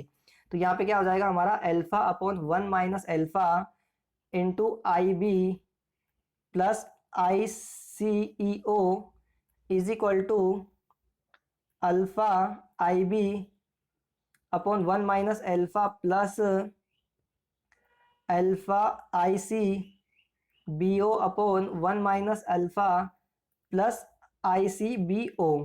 तो आप देख सकते हो यहाँ पे हमारे पास जो ये alpha I B upon one minus alpha और ये alpha upon one minus alpha into I B, ये दोनों हमारे कट जाएंगे। तो अब हमारे पास ये जो इक्वेशन बचे रिमेनिंग, अब इस दोनों इक्वेशन से क्या करूंगा, मैं यहाँ से आई सी ई ओ की वैल्यू को निकाल लूंगा। अब ये हमारे पास क्या बचा, आई सी ई ओ बराबर क्या बचा, अल्फा अपॉन में आई सी बी ओ अपॉन में वन माइनस एल्फा बच गया। तो यहाँ से मैं आईसीबीओ को और इस आईसीबीओ को दोनों को मैं यहाँ से कॉमन ले लूंगा। तो नेक्स्ट स्टेप में मैं क्या क्या करने वाला हूँ, यहाँ से इन दोनों में से मैं यहाँ से आईसीबीओ को कॉमन लेने वाला हूँ। तो यहाँ से मेरे पास जो इक्वेशन आएगी वो क्या आ जाएगी, I C E O is equal to I C B O, और यहाँ से मैंने इसको कॉमन लेने के बाद जो बचेगा alpha upon one minus alpha plus one बचेगा। तो यहाँ से मैं क्या करूंगा, इन एल्फा इसका एलसीएम ले लेता हूँ। तो एलसीएम क्या आ जाएगा, वन माइनस एल्फा आ जाएगा, बाकी हमारी जो पूरी इक्वेशन है वो सेम रहेगी। तो ये क्या हो जाएगा हमारे पास, alpha plus one minus alpha. तो यहाँ से हमारे पास क्या बच जाएगा, ये प्लस से माइनस कट गया तो ये क्या बच जाएगा हमारे पास, यहाँ से फाइनली जो इक्वेशन आई थी आई C E O is equal to क्या बच जाएगा हमारे पास, आई सी बी ओ अपॉन में वन माइनस अल्फा। तो ये हमारा पूरा डेरिवेशन होता है। अगर आपको इस डेरिवेशन को समझ नहीं आया हो तो आप इस वीडियो को पीछे करिए और जो जो इक्वेशंस मैंने आपको बताई है आप पूरी step by step in equations को आप अपनी कॉपी में लिखते जाइए, तो आपको ये पूरी जो इक्वेशन जो मैंने आपको बताई है आपको सारी समझ में आ जाएगी। तो इस प्रकार जो हमारा यहाँ पे ऑप्शन नंबर देख सकते हो, हमारा ऑप्शन नंबर थर्ड हमारा इस क्वेश्चन का सही आंसर हो जाएगा। नेक्स्ट क्वेश्चन पर चलते हैं। तो अगला क्वेश्चन आता है हमारा, among which of the following identify the incorrect statement. तो यहाँ से आपको चार स्टेटमेंट दिए गए हैं, इनमें से आपको इनकरेक्ट स्टेटमेंट बताना है। ऑप्शन पहला, an oscillator is a circuit that convert DC to AC, ये आपका सही स्टेटमेंट है। All oscillator generate sine wave, तो ये हमारा गलत स्टेटमेंट है। मैं आपको बताता हूँ कि ये गलत क्यों है। नेक्स्ट ऑप्शन में पढ़ते हैं, oscillator is an amplifier that supply in its own input signal, तो ये भी हमारा सही है। और in phase feedback is called positive feedback, तो हमारा ऑसिलेटर में क्या होता है, हम पॉजिटिव फीडबैक का यूज करते हैं। तो यहाँ पे हमारा all oscillator generate sine wave, ये हमारा गलत आंसर है। तो ये गलत कैसे है, तो आपको पता है ऑसिलेटर हमारे दो तरह के होते हैं, एक होते हैं लो फ्रीक्वेंसी ऑसिलेटर और एक होता है हमारे हाई फ्रीक्वेंसी ऑसिलेटर। जो हमारे लो फ्रीक्वेंसी ऑसिलेटर होते हैं जो कि हमारा एक आरसी फेज शिफ्ट होता है और एक वेन ब्रिज ऑसिलेटर होता है। तो ये दोनों तो हमारे क्या करते हैं, साइनोसॉइडल वेवफॉर्म को जनरेट कर देते हैं। लेकिन हमारे जो हाई फ्रीक्वेंसी ऑसिलेटर होते हैं, जो कि हमारा हार्टले हो गया, कोलपिट हो गया और क्लैप ऑसिलेटर हो गया और क्रिस्टल ऑसिलेटर हो गया, तो इनमें से हमारे हार्टले ऑसिलेटर, कोलपिट ऑसिलेटर और क्लैप ऑसिलेटर ये क्या करते हैं, हमारी स्क्वायर वेव को जनरेट करते हैं, स्क्वायर। और जो हमारा क्रिस्टल ऑसिलेटर होता है, क्या होता है हमारे पास, जो क्रिस्टल ऑसिलेटर होता है ये हमारे पास नॉन साइनोसॉइडल वेवफॉर्म को जनरेट करता है। या फिर हम कह सकते हैं कि ये हमारे पास कौन सी ट्राइएंगुलर वेवफॉर्म को जनरेट करता है, जो कि हमारी नॉन साइनोसॉइडल वेवफॉर्म होती है। तो यहाँ से हम कह सकते हैं कि जो जितने भी ऑसिलेटर होते हैं वो सब सारे साइनोसॉइडल तो वेवफॉर्म जनरेट नहीं कर सकते हैं। और हमारा क्रिस्टल ऑसिलेटर ये जो होता है, ये क्या होता है, फिक्स्ड फ्रीक्वेंसी ऑसिलेटर होता है। अब चलते हैं नेक्स्ट क्वेश्चन पे। तो अगला क्वेश्चन आता है हमारे पास, which among the following is the primarily advantage of crystal oscillator. जो यहाँ से हमको जो क्रिस्टल ऑसिलेटर है उसका प्राइमरली एडवांटेज बताना है। तो यहाँ से अभी मैंने आपको बताया जो हमारा क्रिस्टल ऑसिलेटर होता है ये क्या होता है, हमारा फिक्स्ड फ्रीक्वेंसी ऑसिलेटर होता है। तो यही एक इसका एडवांटेज है। तो यहाँ से ऑप्शन नंबर फर्स्ट हमारा इस क्वेश्चन का सही आंसर हो जाएगा। और यहाँ पे हमको जो फ्रीक्वेंसी जो हम कैलकुलेट करते हैं उसका फॉर्मूला होता है 1/2 pi under root L into CS। तो एल जो होता है, ये CS जो होता है ये हमारा क्या होता है, सीरीज का कैपेसिटर होता है। अब चलते हैं नेक्स्ट क्वेश्चन पर। तो अगला क्वेश्चन आता है हमारे पास, consider the following circuit and find the current through 6 ohm resistor. तो आपको 6 ओम का रजिस्टेंस है, इसमें आपको करंट फाइंड आउट करनी है। तो इसको फाइंड आउट करने के लिए हम क्या करेंगे, सबसे पहले मैं आपको सबसे सिंपलेस्ट तरीका बताता हूँ कि आपको इसमें किस प्रकार करंट फाइंड आउट करनी है। तो यहाँ से ये जो सर्किट है, इतना इतना जो आपका ये जो सर्किट है, इस सर्किट को आपको पूरे को सोर्स कन्वर्जन मेथड लगाना है। और सोर्स कन्वर्जन मेथड लगाने के बाद आपको एक सिंगल करंट सोर्स और एक रेसिस्टेंस में चेंज कर लेना है। उसके बाद मैं आपको बताता हूँ कैसे आपको कन्वर्ट करना है। तो सबसे पहले हम क्या करेंगे, जो करंट सोर्स है इसको वोल्टेज सोर्स में चेंज करेंगे। तो वोल्टेज सोर्स में चेंज करेंगे तो हमारे पास यहाँ पे एक वोल्टेज आ जाएगा, और वोल्टेज कितना हो जाएगा, 40 वोल्ट आ जाएगा। और जो 10 ओम का रेसिस्टेंस यहाँ पैरेलल में कनेक्ट है, ये सीरीज में कनेक्ट हो जाएगा 10 ओम का। तो अब क्या हो जाएगा, ये 10 वोल्ट का और ये 40 वोल्ट दोनों का है, सेम पोलरिटी है। तो दोनों की अगर सेम पोलरिटी होती है तो वोल्टेज हमारा हमेशा घट जाता है और पोलरिटी हमेशा बड़े वोल्टेज सोर्स की कंसीडर की जाती है। तो यहाँ से हमारा जो वोल्टेज बचेगा ये कितना बचेगा, 40 में से 10 गया तो 30 वोल्ट का बचेगा। और ये 10 ओम का और ये 2 ओम का क्या हो जाएंगे, हमारे सीरीज में कनेक्ट हो जाएंगे। तो हमारे पास यहाँ पे एक जो सर्किट बचेगा, ये क्या बचेगा, एक सर्किट बचेगा ये। और यहाँ पे हमारे पास एक वोल्टेज सोर्स बचेगा जिसकी पोलरिटी हमारे पास ये वाली रहने वाली है। बाकी ये 30 वोल्ट का हो जाएगा और ये हमारे पास 12 वोल्ट हो जाएगा। अब इस क्या करेंगे, इस वोल्टेज सोर्स को हम वापस करंट सोर्स में चेंज कर लेंगे। तो जैसे हम करंट सोर्स में चेंज करेंगे तो I बराबर V/R वाला फॉर्मूला लगाएंगे। 30 वोल्ट अपॉन में 12 ओम का रजिस्टर। तो यहाँ से हमको जो करंट मिल जाएगी ये कितनी मिल जाएगी, 2.5 ओम की यहाँ से हम एम्पियर की करंट मिल जाएगी। तो यहाँ से और ये जो 12 ओम का जो हमने रजिस्टर कनेक्ट किया था यहाँ पे, वो क्या हो जाएगा, पैरेलल में आ जाएगा। तो यहाँ से हमारे पास एक जो सर्किट बचेगा ये हमारा कुछ इस प्रकार बनेगा। ये हो गया हमारा 2.5 एम्पियर और यहाँ से हमारे पास 12 ओम का रेसिस्टेंस। तो अब हमको क्या करना है कि हमारी, आप देख सकते हो ये वाली करंट और ये वाला करंट सोर्स दोनों सेम डायरेक्शन में कनेक्टेड है।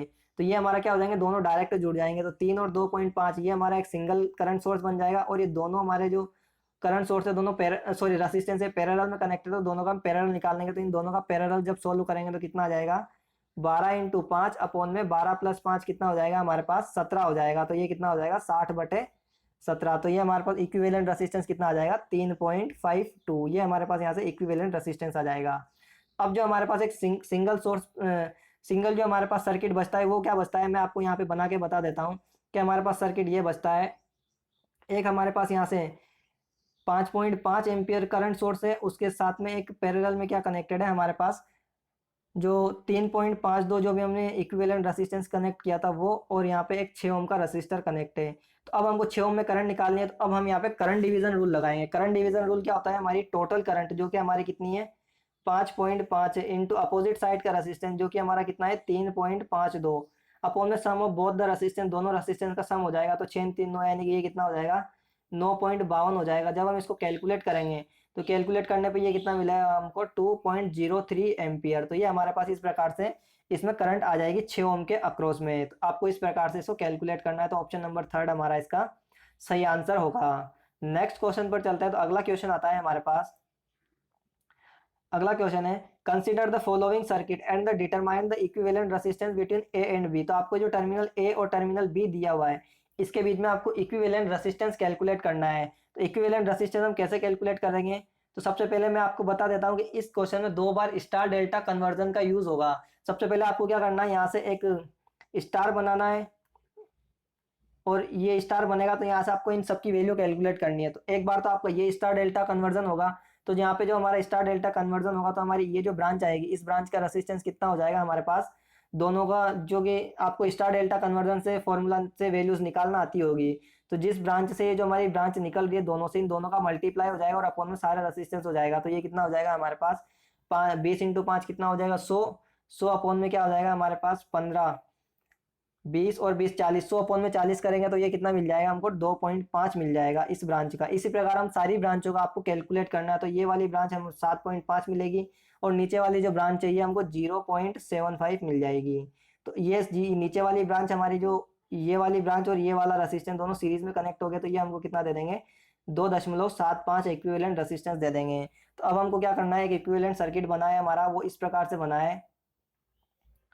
जो इक्विवेलेंट सर्किट यहाँ पे हमारा बना है वो कुछ इस प्रकार बना है, मैं आपको नीचे बना के बता देता हूँ।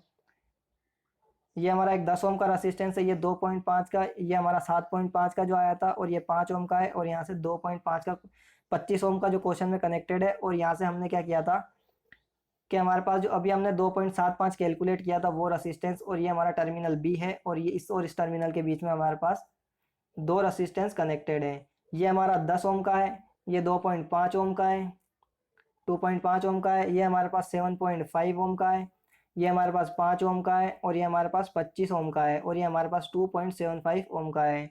और यहाँ से हमारे पास बीच में एक रेसिस्टेंस और कनेक्टेड है जो कि 30 ओम का है। और यहाँ पे ये नीचे कितना 5 ओम का कनेक्टेड था, और ये 10 ओम का कनेक्टेड है। अब आपको क्या करना है, ये रेसिस्टेंस और ये दोनों जोड़ लेने हैं, ये तीनों एक साथ जोड़ लेने हैं, और ये दोनों एक साथ जोड़ लेने हैं। तो ये हमारा कितने बन जाएगा, 10 तो 12.5 ही हो जाएगा, 25 और 5 20 और 7 27.5 ये हो जाएगा, और 10 और 5 15 ये हो जाएगा। तो इन सबको आपको जोड़ लेना है और जोड़ के एक इक्विवेलेंट सर्किट बना लेना है।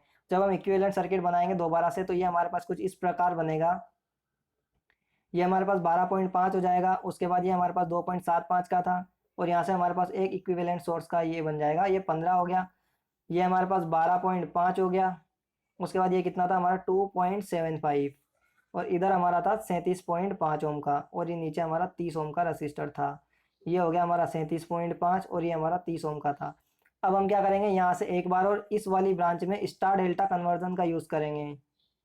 तो यहाँ से हमारे उनको क्या मिल जाएगा, स्टार डेल्टा कन्वर्जन का यूज़ करेंगे, तो हमारे पास ये जो ब्रांच है, इन ब्रांच का वापस से रेसिस्टेंस निकालेंगे। तो ये ब्रांच हमारी कितनी आ जाएगी, 6.19 आ जाएगी। ये हमको मिल जाएगा 1.13 मिल जाएगा, और इसका कितना मिल जाएगा, 1.23 ओम यहाँ से रेसिस्टेंस मिल जाएगा।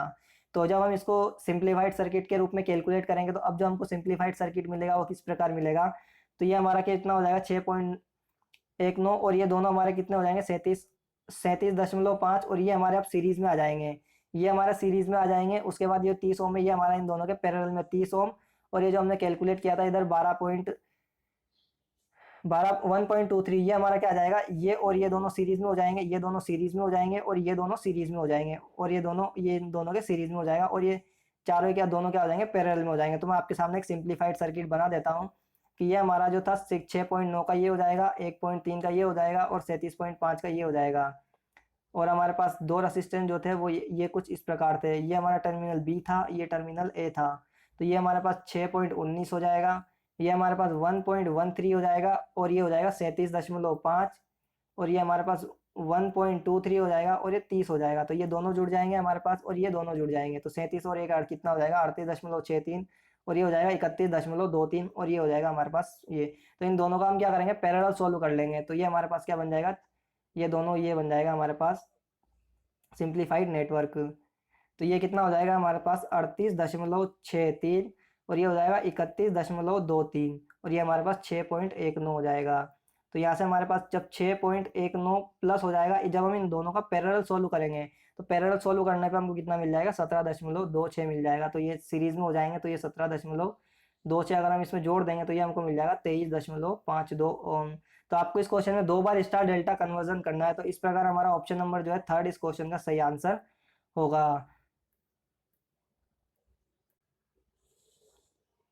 अब आता है हमारा नेक्स्ट क्वेश्चन। तो अगला क्वेश्चन है हमारे पास, one of the following is not a characteristic of an oscillator. तो यहाँ पे आपको जो ऑसिलेटर है उसकी कौन सी कैरेक्टरिस्टिक्स नहीं, तो ऑप्शन है नेगेटिव फीडबैक। यही हमारा क्या हो जाएगा, गलत ऑप्शन हो जाएगा। जो हमारा ऑसिलेटर्स होता है इसमें हम कौन सा फीडबैक यूज करते हैं, पॉजिटिव फीडबैक का यूज करते हैं। बाकी और ऑप्शन पढ़ लेते हैं। Good output to input coupling, ये आपका सही ऑप्शन हो जाएगा। रीजनेबल हाई ट्रांजिस्टर गेन, तो ये आप भी आपका सही हो जाएगा। Alternating current sine signal output, ये भी हमारा सही हो जाएगा। तो हमारा गलत कौन सा हो जाएगा? नेगेटिव फीडबैक, जो कि हमारा गलत है, क्योंकि ऑसिलेटर में हम क्या करते हैं? पॉजिटिव फीडबैक का यूज करते हैं। अब चलते हैं नेक्स्ट क्वेश्चन पर। तो अगला क्वेश्चन है हमारे पास, the minority carriers in N type semiconductor आप, जो हमारा एन टाइप जो सेमीकंडक्टर होता है, इसमें आपको माइनॉरिटी बताना है। तो अगर एन टाइप की बात करते हैं तो इसमें मेजोरिटी जो होता है, मेजोरिटी तो हमारे क्या होते हैं? होल्स होते हैं। क्या होते हैं हमारे पास? जो एन टाइप होता है, सॉरी, इसमें जो एन टाइप में हमारे पास मेजोरिटी होते हैं, ये तो क्या होते हैं? इलेक्ट्रॉन्स होते हैं। और जो माइनॉरिटी में जो होते हैं, ये माइनॉरिटी क्या होते हैं? हमारे पास होल्स होते हैं।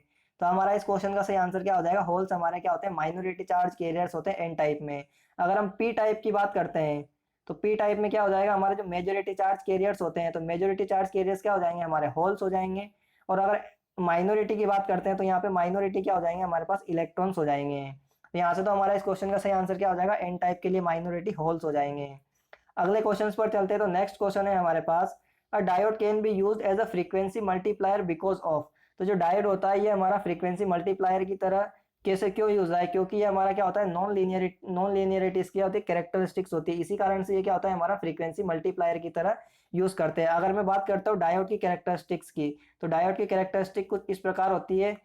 ये हमारी इस रीजन तक तो क्या होता है? ये हमारा एक्सपोनेंशियली ग्रो करता है, उसके बाद ये क्या हो जाता है? हमारा लीनियर हो जाता है। यानी कि ये जो रीजन होता है हमारा, ये तो क्या होता है? नॉन लीनियर रीजन होता है।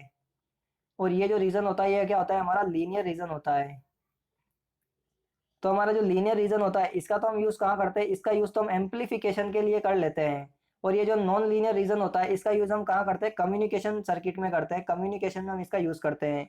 और यहाँ पे हमारे जो वाई एक्सिस पे होती है, ये क्या होती है? आईडी होती है, डायोड करंट जो होती है, जो कि किसमें होती है? मिली एम्पियर में होती है। और एक्स एक्सिस पे क्या होती है? हमारी डायोड वोल्टेज होती है वी, जो कि वोल्ट में होती है। तो ये आपको यहाँ से इस कैरेक्टरिस्टिक्स, नॉन लीनियर कैरेक्टरिस्टिक्स के कारण ही हम इसका क्या यूज करते हैं? फ्रीक्वेंसी मल्टीप्लायर के रूप में यूज करते हैं।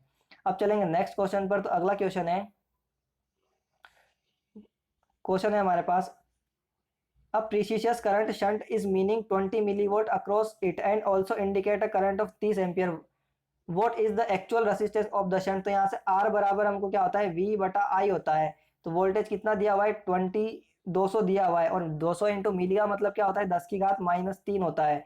इंटू करंट कितनी दी हुई है? 30 दिया हुआ है।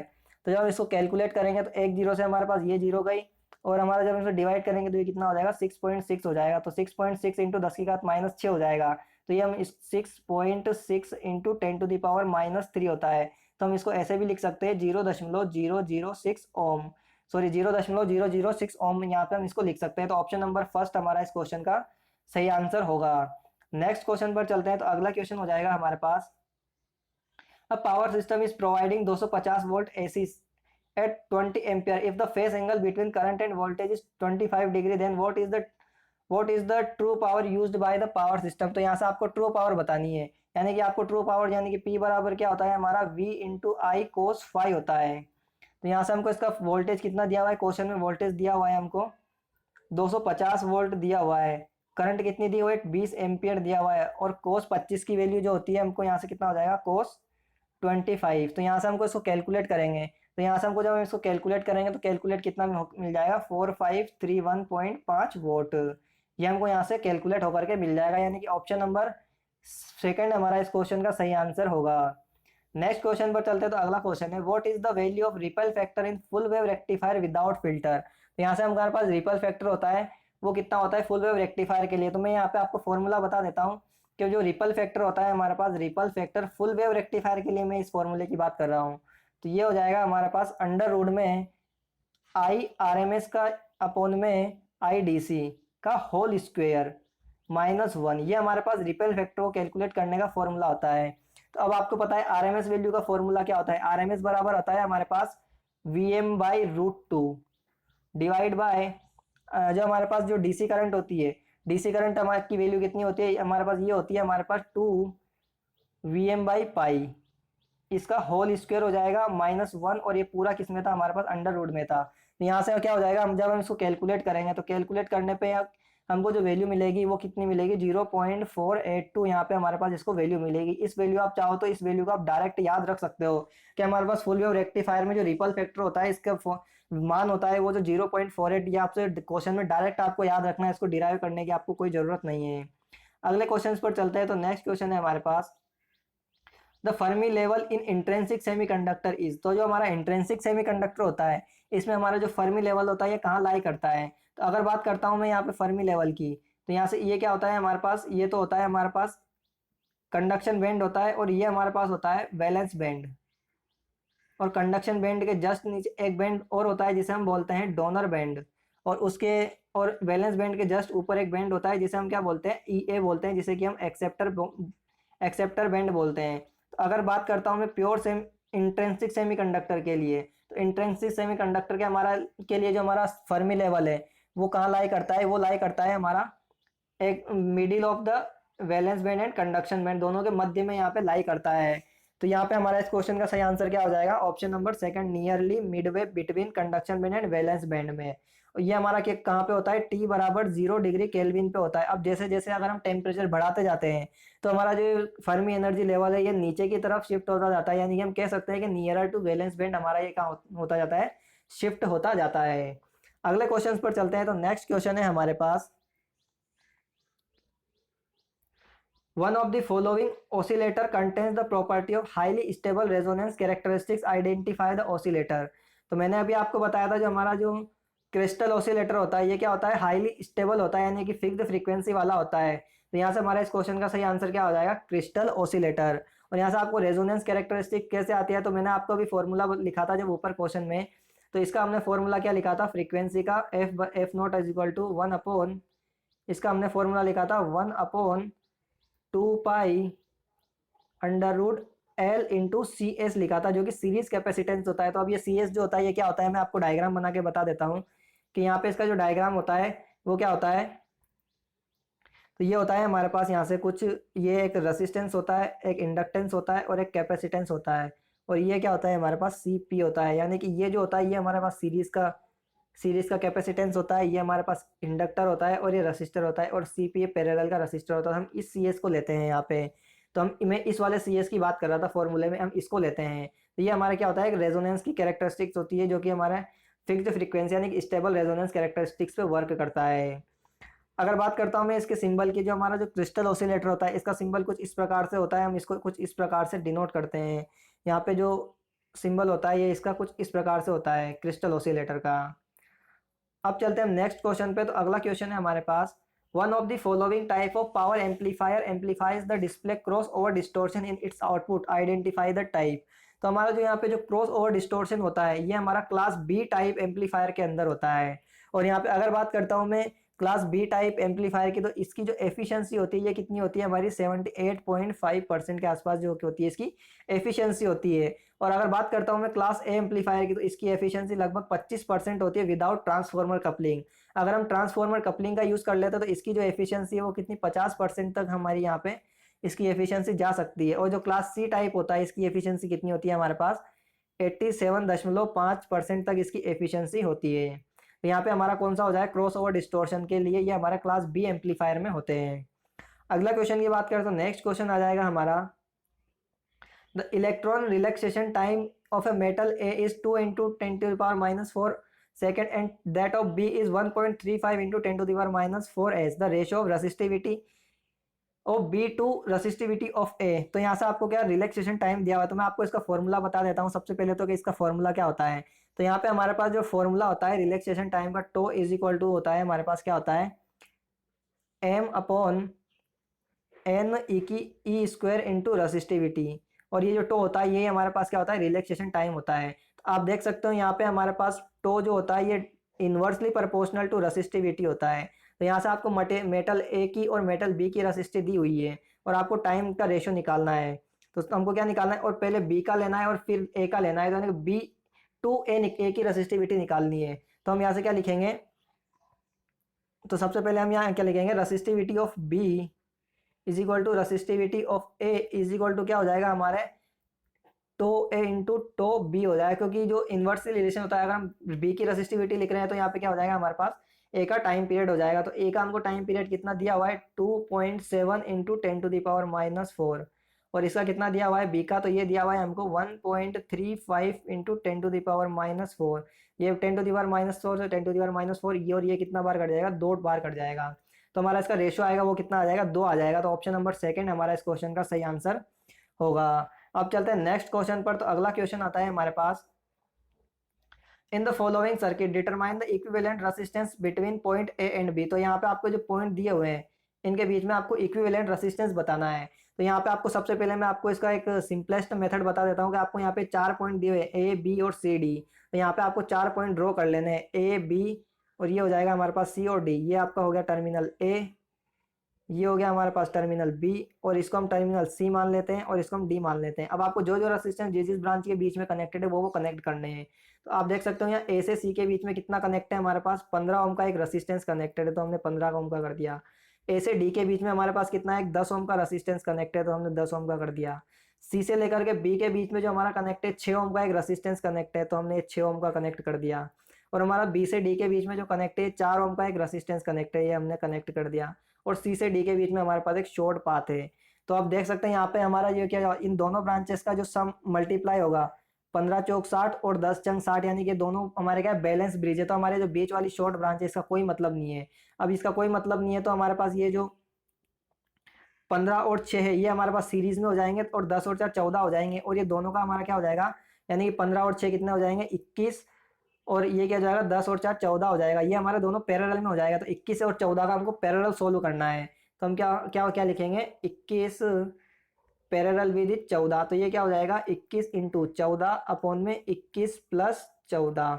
तो जब हम इसको सोल्व करेंगे तो हमको सोल्व करके कितना मिल जाएगा 8.4 ओम हमको यहाँ से इक्विवेलेंट रेसिस्टेंस मिल जाएगा पॉइंट ए और बी के बीच का। तो ऑप्शन नंबर देख सकते हो आप यहाँ पे, इस क्वेश्चन का जो सही आंसर होगा वो क्या हो जाएगा, ऑप्शन नंबर फर्स्ट हमारा इसका सही आंसर होगा।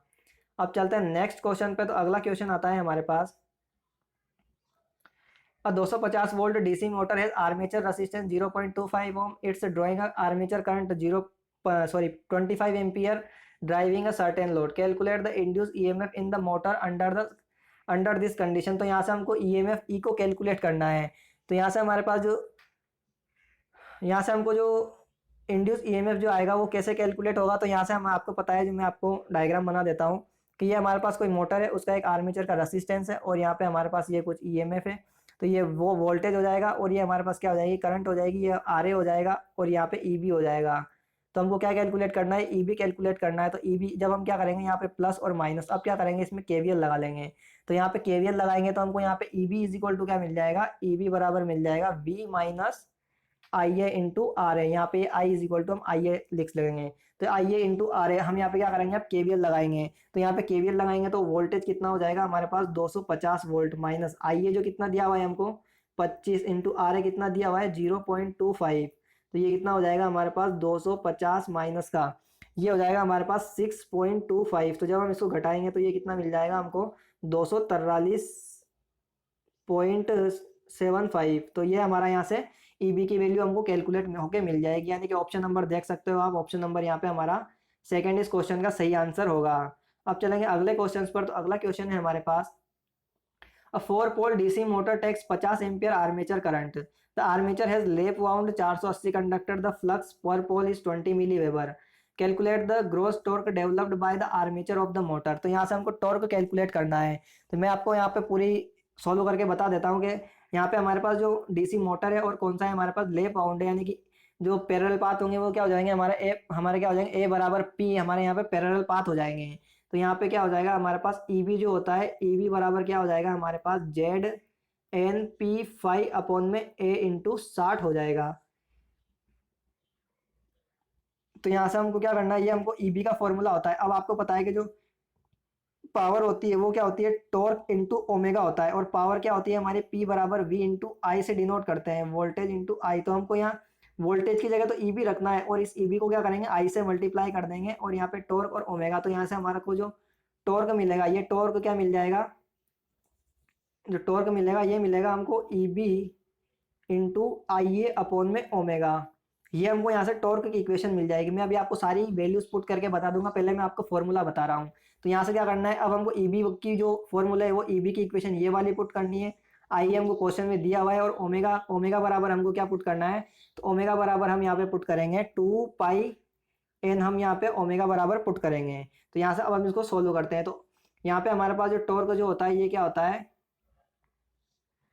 ई बी आई ए अपॉन में ओमेगा होता है। तो ओमेगा को मैं क्या लिख दूंगा यहाँ से, omega is equal to 2 pi N में यहाँ से पुट करने वाला हूँ। तो यहाँ से हम अब सारी वैल्यूज को पुट करेंगे। तो ई बी क्या होता है, जेड एन पी फाइव। तो जेड कितना दिया हुआ है हमको, 480 दिया हुआ है। उसके बाद एन हमारा नहीं दिया हुआ, तो एन ऐसा ही रहेगा। पी कितना दिया हुआ है हमको, पोल पोल कितने 4 है। उसके बाद यहाँ से हमारा क्या हो जाएगा, flux flux Z N P five five कितना दिया हुआ है, 20 × 10⁻³ हो जाएगा मिली वेबर के लिए। और यहाँ पे करंट जो दी हुई है ये तो हमारे पास ईबी की वैल्यू होगी, इंटू आई ए कितनी दिया हुआ है हमको, 50 एम्पियर यहाँ से करंट दी हुई है, अपॉन में ओमेगा लिखना है। तो ओमेगा बराबर कितना होता है हमारा, 2 पाई एन होता है। तो 2 × पाई × एन। तो यहाँ पे हमारे पास एन ऐसा का ऐसा ही रह जाएगा। तो ये हमारे पास क्या आ जाएगा, ये हमारा कितना हो जाएगा, Z N P five upon में A60 होता है। तो ए भी हमारा 4 है, और ये 60 हमारा ऐसा ही रहेगा, इंटू ओमेगा हम क्या लिख देंगे, 2 पाई एन। एन हमारा ऐसा ही रहेगा। तो यहाँ से हम क्या लिख देंगे, एन से हमारा एन कट जाएगा, सॉरी ये एन कट जाएगा, और ये 4 से हमारा 4 कट जाएगा, 60 से 60 कटेगा हमारा। ठीक है, तो हमारे पास ये सारी वैल्यूज कट जाएगी यहाँ से हमारे पास, क्योंकि 2 पाई एन × 60 होता है, तो ये 2 पाई एन अपॉन में 60 होता है। तो ये हमारा 60 ऊपर जाएगा, तो ये 60 से ये 60 भी कट जाएगा, यानी कि इस 60 से ये 60 कट जाएगा। तो यहाँ से जब हम इस वैल्यू को सोल्व करेंगे, तो यहाँ से जब हम इसको सोल्व करेंगे, सोल्व करके हमको जो टॉर्क मिलेगा ये क्या मिल जाएगा, 60 इंटू 76.4 न्यूटन मीटर, ये हमको यहाँ से टॉर्क मिल जाएगा। तो इस प्रकार आपको यहाँ पे टॉर्क को कैलकुलेट करना है। अब चलते हैं अगले क्वेश्चन पर। तो अगला क्वेश्चन है हमारे पास, in the following DC circuit determine the current in branch A B. तो आपको जो ये ए से लेकर के बी तक के बीच में जो रेसिस्टेंस है, इसमें आपको यहाँ से करंट फाइंड आउट करनी है। तो आप देख सकते हो ये भी हमारा 1 ओम का रेसिस्टेंस है, ये भी हमारा 1 ओम का रेसिस्टेंस है, और ये भी हमारा 1 ओम का रेसिस्टेंस है। अगर जब हमारा सारे ही रेसिस्टेंस 1 ओम के हैं, तो हमारा करंट जो होगी वो तीनों में बराबर बटेगी। तो यहाँ से कितनी 16 एम्पियर करंट आएगी, तो तीनों में क्या हो जाएगी, बराबर बट जाएगी। तो ये कितना हो जाएगा हमारा, लगभग ये हो जाएगा हमारा 5.33 एम्पियर के आसपास आएगा। तो इसे हम क्या कंसिडर कर सकते हैं, कि इसे हम जो 5.33 को हम क्या कंसिडर कर सकते हैं, 5.75। यहाँ पे ऑप्शन 5.75 दिया हुआ, तो हम इसे यही मान सकते हैं, क्योंकि आपको यहाँ पे ऑप्शन में 5.33 नहीं दिया हुआ है। या फिर इसके अलावा हमारे पास एक दूसरा मेथड भी होता है, कि इसमें क्या करेंगे, पहले इन दोनों रेसिस्टेंस का पैरेलल निकालेंगे। तो ये कितना हो जाएगा, 0.5 हो जाएगा। उसके बाद यहाँ पे हम करंट डिवीजन रूल लगाएंगे। तो करंट डिवीजन में क्या हो जाएगा हमारे पास, कि टोटल करंट जो हो जाएगी ये कितनी हो जाएगी, 16 हो जाएगी। अपोजिट साइड में इन दोनों रेसिस्टेंस का आता है, तो ये एक और एक दोनों पैरेलल में कनेक्टेड, तो ये कितने हो जाएंगे, 0.5 हो जाएगा। और यहाँ से ये कितना हो जाएगा, 1.5। जब आप इसको कैलकुलेट करोगे तो भी आपको 5.33 ही मिलेगा। यहाँ से जो करंट की वैल्यू मिलेगी ये 5.33 एम्पियर ही मिलेगी। तो आप चाहे तो इस प्रकार कर सकते हो, चाहे आप 16 में 5 का डिवाइड कर सकते हो। तो दोनों प्रकार से आपके पास 5.33 एम्पियर करंट ही आएगी। तो ऑप्शन नंबर हमारा यहाँ पे कौन सा सही हो जाएगा, हम देखते हैं। ऑप्शन नंबर हमारा यहाँ पे सेकंड इस क्वेश्चन का सही आंसर होगा। अब चलते हैं हम नेक्स्ट क्वेश्चन पे। तो अगला क्वेश्चन है, इन the following circuit determine the current I1 by using mesh analysis. तो आपको जो करंट है इसको फाइंड आउट करना है मेश एनालिसिस से। तो आपको कुछ नहीं करना, आपको जो सबसे पहले जो वोल्टेज करंट सोर्स है इसको वोल्टेज सोर्स में चेंज करना है, और इस करंट सोर्स को भी वोल्टेज सोर्स में चेंज करना है। तो आपको इसको चेंज कैसे करना है, तो मैं आपको यहाँ से इसका चेंज करके आपको बता देता हूँ, कि जब ये जो हमारा वोल्टेज क्या होता है, करंट इनटू रेसिस्टेंस, तो यहाँ से हमारा क्या हो जाएगा, 15 एम्पियर की बैटरी, और उसके साथ में एक सीरीज में क्या हो जाएगा हमारे पास 5 ओम का रेसिस्टेंस हो जाएगा, और ये कितना हो जाएगा, 45 ओम का एक हमारे पास बैटरी हो जाएगी, और 9 ओम का रेसिस्टेंस हो जाएगा। बस यहाँ पे आपको जो ध्यान रखना है बैटरी की पोलरिटी का ध्यान रखना है, क्योंकि जो करंट सोर्स की जो डायरेक्शन है उसी के अकॉर्डिंग यहाँ पे बैटरी की पोलरिटी आएगी। तो यहाँ पे चेंज करेंगे तो किस प्रकार से आएगा, मैं यहाँ पे आपको बता देता हूँ, कि यहाँ से ये हमको 7 ओम का रेसिस्टेंस तो क्वेश्चन में दिया हुआ है, और ये जो प्लस माइनस ये जो दिया हुआ है 8 वोल्ट का, तो क्वेश्चन में दिया हुआ है। जब हम इस वाले करंट सोर्स को वोल्टेज सोर्स में चेंज करेंगे, तो हमारे पास जो आएगा ये कितना आ जाएगा, ये पॉजिटिव इस साइड आएगा, और ये हमारा क्या आ जाएगा 15 वोल्ट का ये हो जाएगा, और इसके सीरीज में क्या हो जाएगा हमारे पास 5 ओम का रेसिस्टेंस कनेक्ट हो जाएगा। उसी प्रकार हमारे पास एक और ये जब 5 एम्पियर वाला सोर्स को चेंज करेंगे, तो ये हमारे पास कितना बन जाएगा कर वोल्टेज सोर्स, ये बन जाएगा 45 वोल्ट ये बन जाएगा, और उसके साथ सीरीज में हमारे पास क्या हो जाएगा 9 ओम का रेसिस्टेंस आ जाएगा।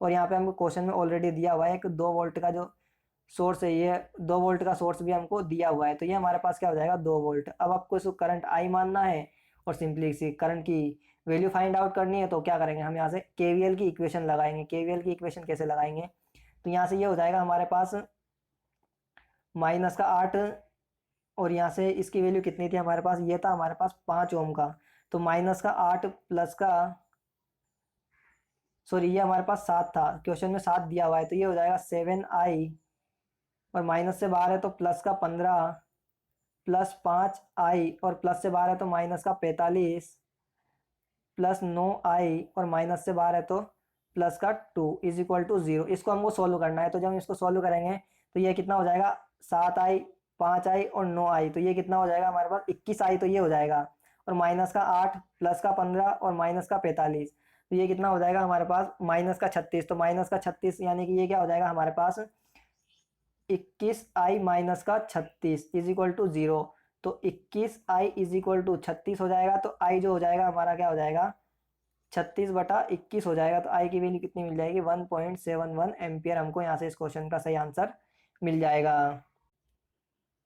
अब चलते हैं हम नेक्स्ट क्वेश्चन पे, तो अगला क्वेश्चन है हमारे पास calculate the inductance of a coil which is wounded uniformly on an iron core. तो यहाँ से हमको इंडक्टेंस कैलकुलेट करना है, एल कैलकुलेट करना है। Relative permeability of the iron core जो म्यू आर जो दिया हुआ है, ये आपको कितना दिया हुआ है 1400 दिया हुआ है, और लेंथ यानी कि एल जो दिया हुआ है ये आपको 70 सेंटीमीटर दिया हुआ है, और ये जो 5 सेंटीमीटर दिया हुआ है एरिया दिया हुआ है, और नंबर ऑफ टर्न जो हमको क्या दिया हुआ है एन दिया हुआ है। तो यहाँ से हमको इंडक्टेंस कैलकुलेट करना है, तो मैंने अभी आपको इंडक्टेंस कैलकुलेट करने का फॉर्मूला बताया था सेल्फ इंडक्टेंस, वो होता है हमारे पास mu naught mu R N square A upon L, ये हमारे पास इसको कैलकुलेट करने का फॉर्मूला होता है। बस आपको यहाँ पे म्यू नॉट की वैल्यू नहीं दी होती है, म्यू नॉट की वैल्यू क्या होती है 4 पाई इंटू 10⁻⁻7 होती है। तो बस आपको इस वैल्यू को यहाँ पे इन सारी वैल्यूज को कंसिडर यहाँ पे पुट अप करना है, तो यहाँ पे हम सारी वैल्यूज को पुट अप करते हैं, तो हमारे यहाँ से आंसर को कैलकुलेट करते हैं। एल इज इक्वल टू क्या हो जाएगा हमारे पास म्यू नॉट की वैल्यू होती है 4 pi into 10⁻⁻7 into mu naught mu R हमको दिया हुआ है 1400 इंटू एन कितना दिया हुआ है 1000 इंटू 1000, क्योंकि हमारा क्या होता है एन स्क्वेयर होता है, इंटू यहाँ से हमारा क्या हो जाएगा एरिया, एरिया कितना दिया हुआ है हमको 5 इंटू 10⁻⁻4 हो जाएगा, क्योंकि centimetre square, divide by L होता है, एल कितना दिया हुआ है 70 सेंटीमीटर दिया हुआ है, तो 10⁻⁻2 हो जाएगा। तो जब हम इसको सोल्व करेंगे पूरी इक्वेशंस को, तो जब हम इसको सोल्व करेंगे तो हमको यहाँ से एल की जो वैल्यू मिलेगी ये कितनी मिल जाएगी 1.25 हेनरी, यहाँ से हमको इसकी वैल्यूज कैलकुलेट होकर के मिल जाएगी। आप इसको सोल्व कर सकते हो बिल्कुल आसानी से, बिल्कुल आसान कैलकुलेशन है, इजीली सोल्व कर सकते हो। तो ऑप्शन नंबर 3 हमारा इस क्वेश्चन का सही आंसर होगा। अब चलते हैं अगले क्वेश्चन पर, तो अगला क्वेश्चन है हमारे पास if 10 lamp are connected in series across a power supply then determine the voltage of the supply what will give the voltage across each lamp of 60 volt. तो हमारे पास क्या है ऐसे जो 6 लैंप है, यहाँ से हमारे पास क्या है ये 6 लैंप है, ऐसे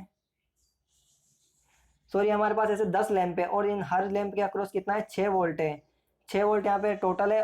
हर लैंप के अक्रॉस का वोल्टेज है, और टोटल हमारे पास कितने 10 लैंप है, तो यहाँ पे 1 वोल्ट के अक्रॉस अगर 6 है तो 10 के अक्रॉस कितना हो जाएगा 10 इंटू 6 हो जाएगा, यानी कि 60 वोल्ट हमारा टोटल वोल्टेज हो जाएगा। तो ऑप्शन नंबर हमारा कितना हो जाएगा 60 वोल्ट हमारा इस क्वेश्चन का सही आंसर होगा। अब चलते हैं अगले क्वेश्चन पर, तो अगला क्वेश्चन है हमारे पास Consider the following given circuit and find the values of total current drawn from the cell and potential difference across the 3 ohm resistance respectively। तो हमको क्या करना है सबसे पहले तो यहाँ से टोटल करंट है वो करंट को फाइंड आउट करना है, और जब टोटल करंट पता पड़ जाएगी तो ये 3 ओम का रेसिस्टेंस यानी कि I1 है, इसकी वैल्यू हमको 5 फाइंड आउट करनी है। तो सबसे पहले हमको टोटल करंट फाइंड आउट करने के लिए हम क्या करेंगे इन दोनों रेसिस्टेंस का पैरेलल कॉम्बिनेशन यूज सोल्व कर लेंगे। तो ये क्या हो जाएगा हमारा 6×18 और 6×3 9, यानी कि यहाँ पे एक इक्विवेलेंट रेसिस्टेंस कितना आ जाएगा हमारे पास 2 ओम का एक इक्विवेलेंट रेसिस्टेंस आ जाएगा 2 ओम का। अब हम क्या करेंगे इस सर्किट में आई मान के और इसमें केवीएल लगा देंगे, तो केवीएल लगाएंगे तो हमारे पास ये कितना हो जाएगा आई इज इक्वल टू कितना हो जाएगा हमारे पास V/R हो जाएगा। तो वोल्टेज कितना है हमारा सर्किट में 1.6, और रेसिस्टेंस कितना है 2, और 2 कितना हो जाएगा 4, तो ये हमारे पास कितना आ जाएगा जो टोटल करंट है ये आ जाएगी हमारे पास 0.4 एम्पियर। और अब हम टोटल करंट यहाँ से इस सर्किट की कितनी आई है हमारे पास 0.4 एम्पियर आई है। जब हमारे पास इस सर्किट की टोटल करंट 0.4 एम्पियर है, तो हम अब क्या करेंगे यहाँ से हम क्या करेंगे वोल्ट करंट डिवीजन रूल लगा देंगे। तो करंट डिवीजन रूल लगाने के लिए क्योंकि हमको यहाँ से I1 की वैल्यू निकालनी है। अगर हमको I1 की वैल्यू पता पड़ जाएगी तो हम क्या करेंगे, वोल्टेज ड्रॉप के लिए V बराबर I इंटू आर करके हम यहाँ से क्या करेंगे, वोल्टेज ड्रॉप निकाल लेंगे। तो I1 की वैल्यू निकालने के लिए हम करंट डिवीजन रूल लगाएंगे। तो 0.4 टोटल करंट होगी इंटू अपोजिट साइड का रेसिस्टेंस, ये कितना हो जाएगा 6, और इन दोनों रेसिस्टेंस का सम तो 6 और 3 कितना हो जाएगा 9। तो I1 की जो वैल्यू हो जाएगी ये हमको कैलकुलेट होकर कितनी मिल जाएगी, 0.8 अपॉन में 3। ये हमारे पास I1 की वैल्यू आई है। तो हम इसको आगे सोल्व नहीं करेंगे, इसको फ्रैक्शन में ही रहने देंगे। तो अब हम वोल्टेज ड्रॉप जो होता है, वोल्टेज ड्रॉप क्या हो जाएगा हमारा इस ब्रांच के अक्रॉस, तो V बराबर हो जाएगा I इंटू आर। तो करंट अभी हमने कैलकुलेट करी 0.8 इंटू 3 इंटू रसिस्टेंस कितना है 3 ओम है। ये 3 से ये 3 गया तो वोल्टेज कितना मिल गया हमको 0.8।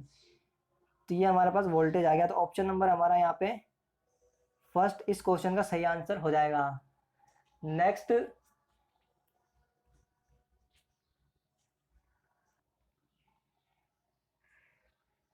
क्वेश्चन है, determine the value of VA, VB, VC, VD and VE। तो VA denote the voltage difference of point A with respect to ground, similarly for other. यहाँ पे आपको जो वोल्टेज V है ये ग्राउंड के रेस्पेक्ट में है। तो यहाँ से हमको VA, VB, VC और VD और VE की वैल्यू को फाइंड आउट करना है। तो सबसे पहले हम क्या करेंगे, यहाँ से इस पूरी इक्वेशन में क्या करेंगे, टोटल करंट निकाल लेंगे इस पूरे लूप के अंदर। तो यहाँ पे जूम कर लेते हैं। जूम करने के बाद हमारे पास ये क्या आ जाएगा, टोटल करंट यहाँ पे हम I मान लेंगे और पूरे सर्किट की करंट I निकाल लेंगे। और उसके लिए हम क्या करेंगे, यहाँ से KVL लगाएंगे। तो KVL लगाएंगे तो ये कितना हो जाएगा, प्लस से 12 तो माइनस का 18 प्लस 3। यहाँ पे मैं किलो को छोड़ देता हूँ, जो कि हम किलो को बाद में मिली में कंसिडर कर लेंगे। तो ये कितना हो जाएगा 3I plus 5I plus 1 is equal to 0। तो ये कितना हो जाएगा, 5 और 3 8 और 1 9, यानी कि 9 किलो के आई इज इक्वल टू, मैंने यहाँ पे के लगा लिया क्योंकि 9K में दे रखी है सबकी वैल्यू। तो 9K इज इक्वल टू 18 हो जाएगा।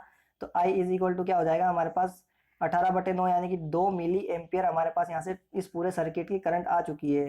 तो जब हमारे पास इस पूरे सर्किट में जो करंट फ्लो कर रही है I, वो कितनी कर रही है 2 मिली एम्पियर। तो अब हमको यहाँ से क्या करना है, VA वोल्टेज ड्रॉप निकालना है। तो आपको पता है कि ये VA वोल्टेज ड्रॉप है, ये किसके ग्राउंड के रेस्पेक्ट में है। तो हमारा जो वोल्टेज होगा जो VA पे होगा वही क्या होगा VB पे होगा। तो यहाँ पे जो वोल्टेज ड्रॉप हो जाएगा VA, वो क्या हो जाएगा, इन दोनों रेसिस्टेंस के अक्रॉस वोल्टेज ड्रॉप होगा वही हमारा हमारा जो होगा वो क्या VA हो जाएगा। तो ये क्या हो जाएगा हमारा I इंटू आर।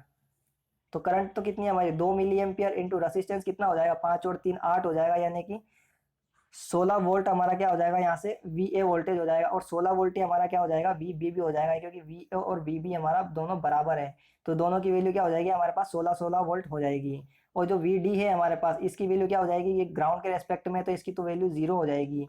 उसी प्रकार यहाँ से हम VC की वैल्यू निकालेंगे। तो VC बराबर क्या हो जाएगा I इंटू आर। इसके अक्रॉस में करंट 2 मिली एम्पियर है और यहाँ से यहाँ तक का जो रेसिस्टेंस है वो कितना है 5 ओम है। तो ये 5 किलो ओम है, सॉरी। तो ये कितना हो जाएगा हमारे पास 5 दूनी 10 वोल्ट हमारे पास VC की वैल्यू हो जाएगी।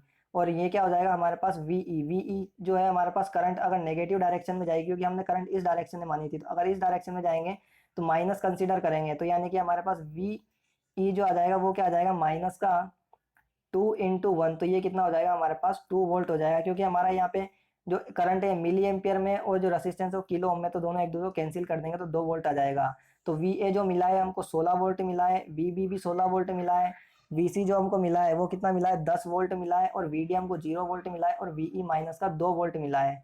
तो ये हमको सारे वोल्टेज ड्रॉप हमने कैलकुलेट कर लिया। तो ये हमारा क्या हो जाएगा, आप देख सकते हो ये +16 VA, VB, VC 10 और VD 0 और VE माइनस का 2, यानी कि ऑप्शन नंबर फर्स्ट हमारा इस क्वेश्चन का सही आंसर होगा। नेक्स्ट क्वेश्चन पे चलते हैं। तो अगला क्वेश्चन आएगा हमारा, अगला क्वेश्चन है, consider the following circuit and determine the values of reading of ammeter A1 through A8 when it is given through all the resistor have the same values of 10 ohm and ammeter A5 and जो ammeter A5 है वो 3 ampere read करता है।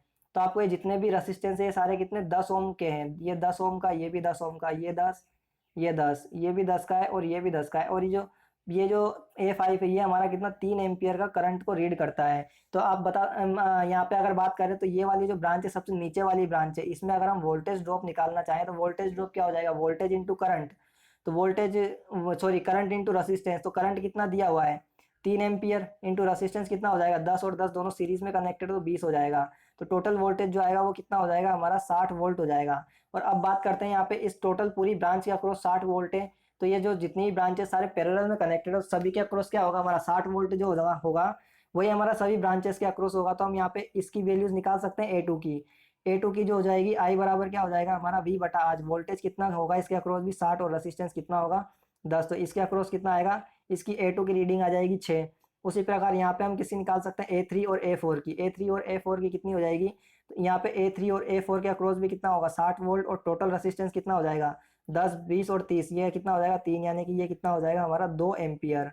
तो यहाँ पे हमारे पास A5 की 3 एम्पियर आ गई, A3 और A4 के अक्रॉस 2 आ गया, सॉरी A3 A4 के अक्रॉस कितना आ गया 2 आ गया, और यहाँ पे हमारे पास A2 के अक्रॉस 6 ओम आ गया, 6 एम्पियर आ गई। तो अब हम क्या करेंगे, सारी करंट को जोड़ देंगे।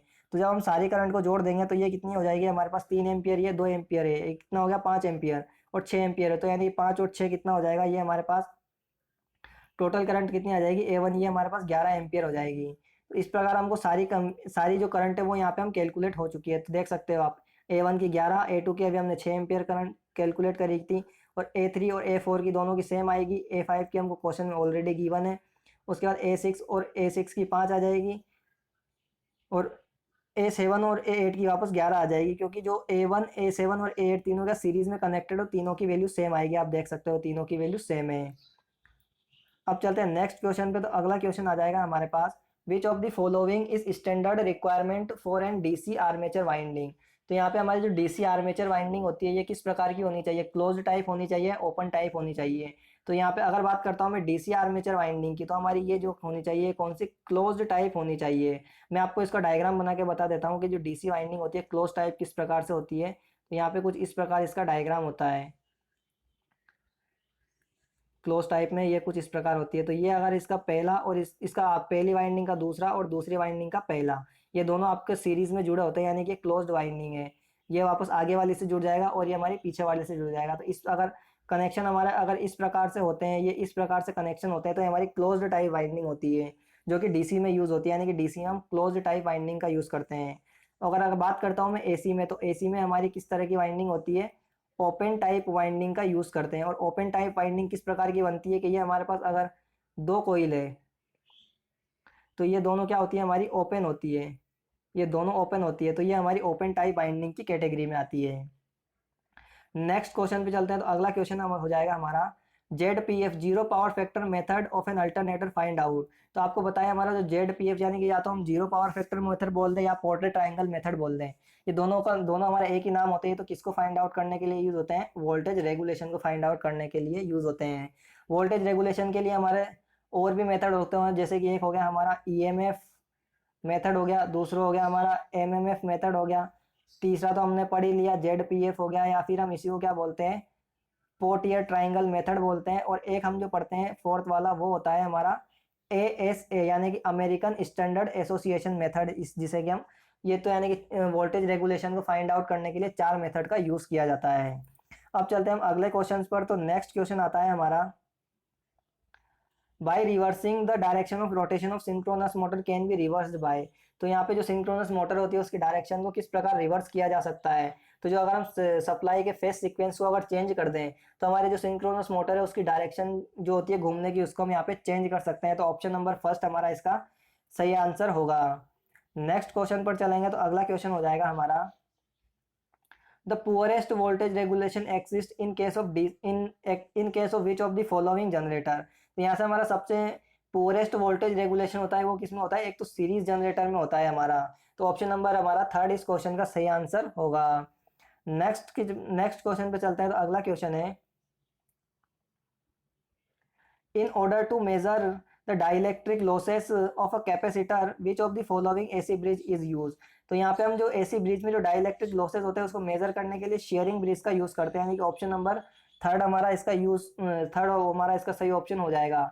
इसके अलावा शेयरिंग ब्रिज से हम भी और भी चीज़ों को मेजर कर सकते हैं। तो हम और कौन कौन सी चीज़ें हम यहाँ से मेजर कर सकते हैं शेयरिंग ब्रिज से, तो एक तो हम यहाँ से कैपेसिटेंस को भी मेजर कर सकते हैं, यहाँ से क्या मेजर कर सकते हैं, कैपेसिटेंस को भी मेजर कर सकते हैं। उसके अलावा हम यहाँ से डाइलेक्ट्रिक लॉसेस, तो आपको क्वेश्चन में दिया हुआ है एक डाइलेक्ट्रिक लॉसेस मेजर कर सकते हैं। उसके अलावा हम यहाँ से एक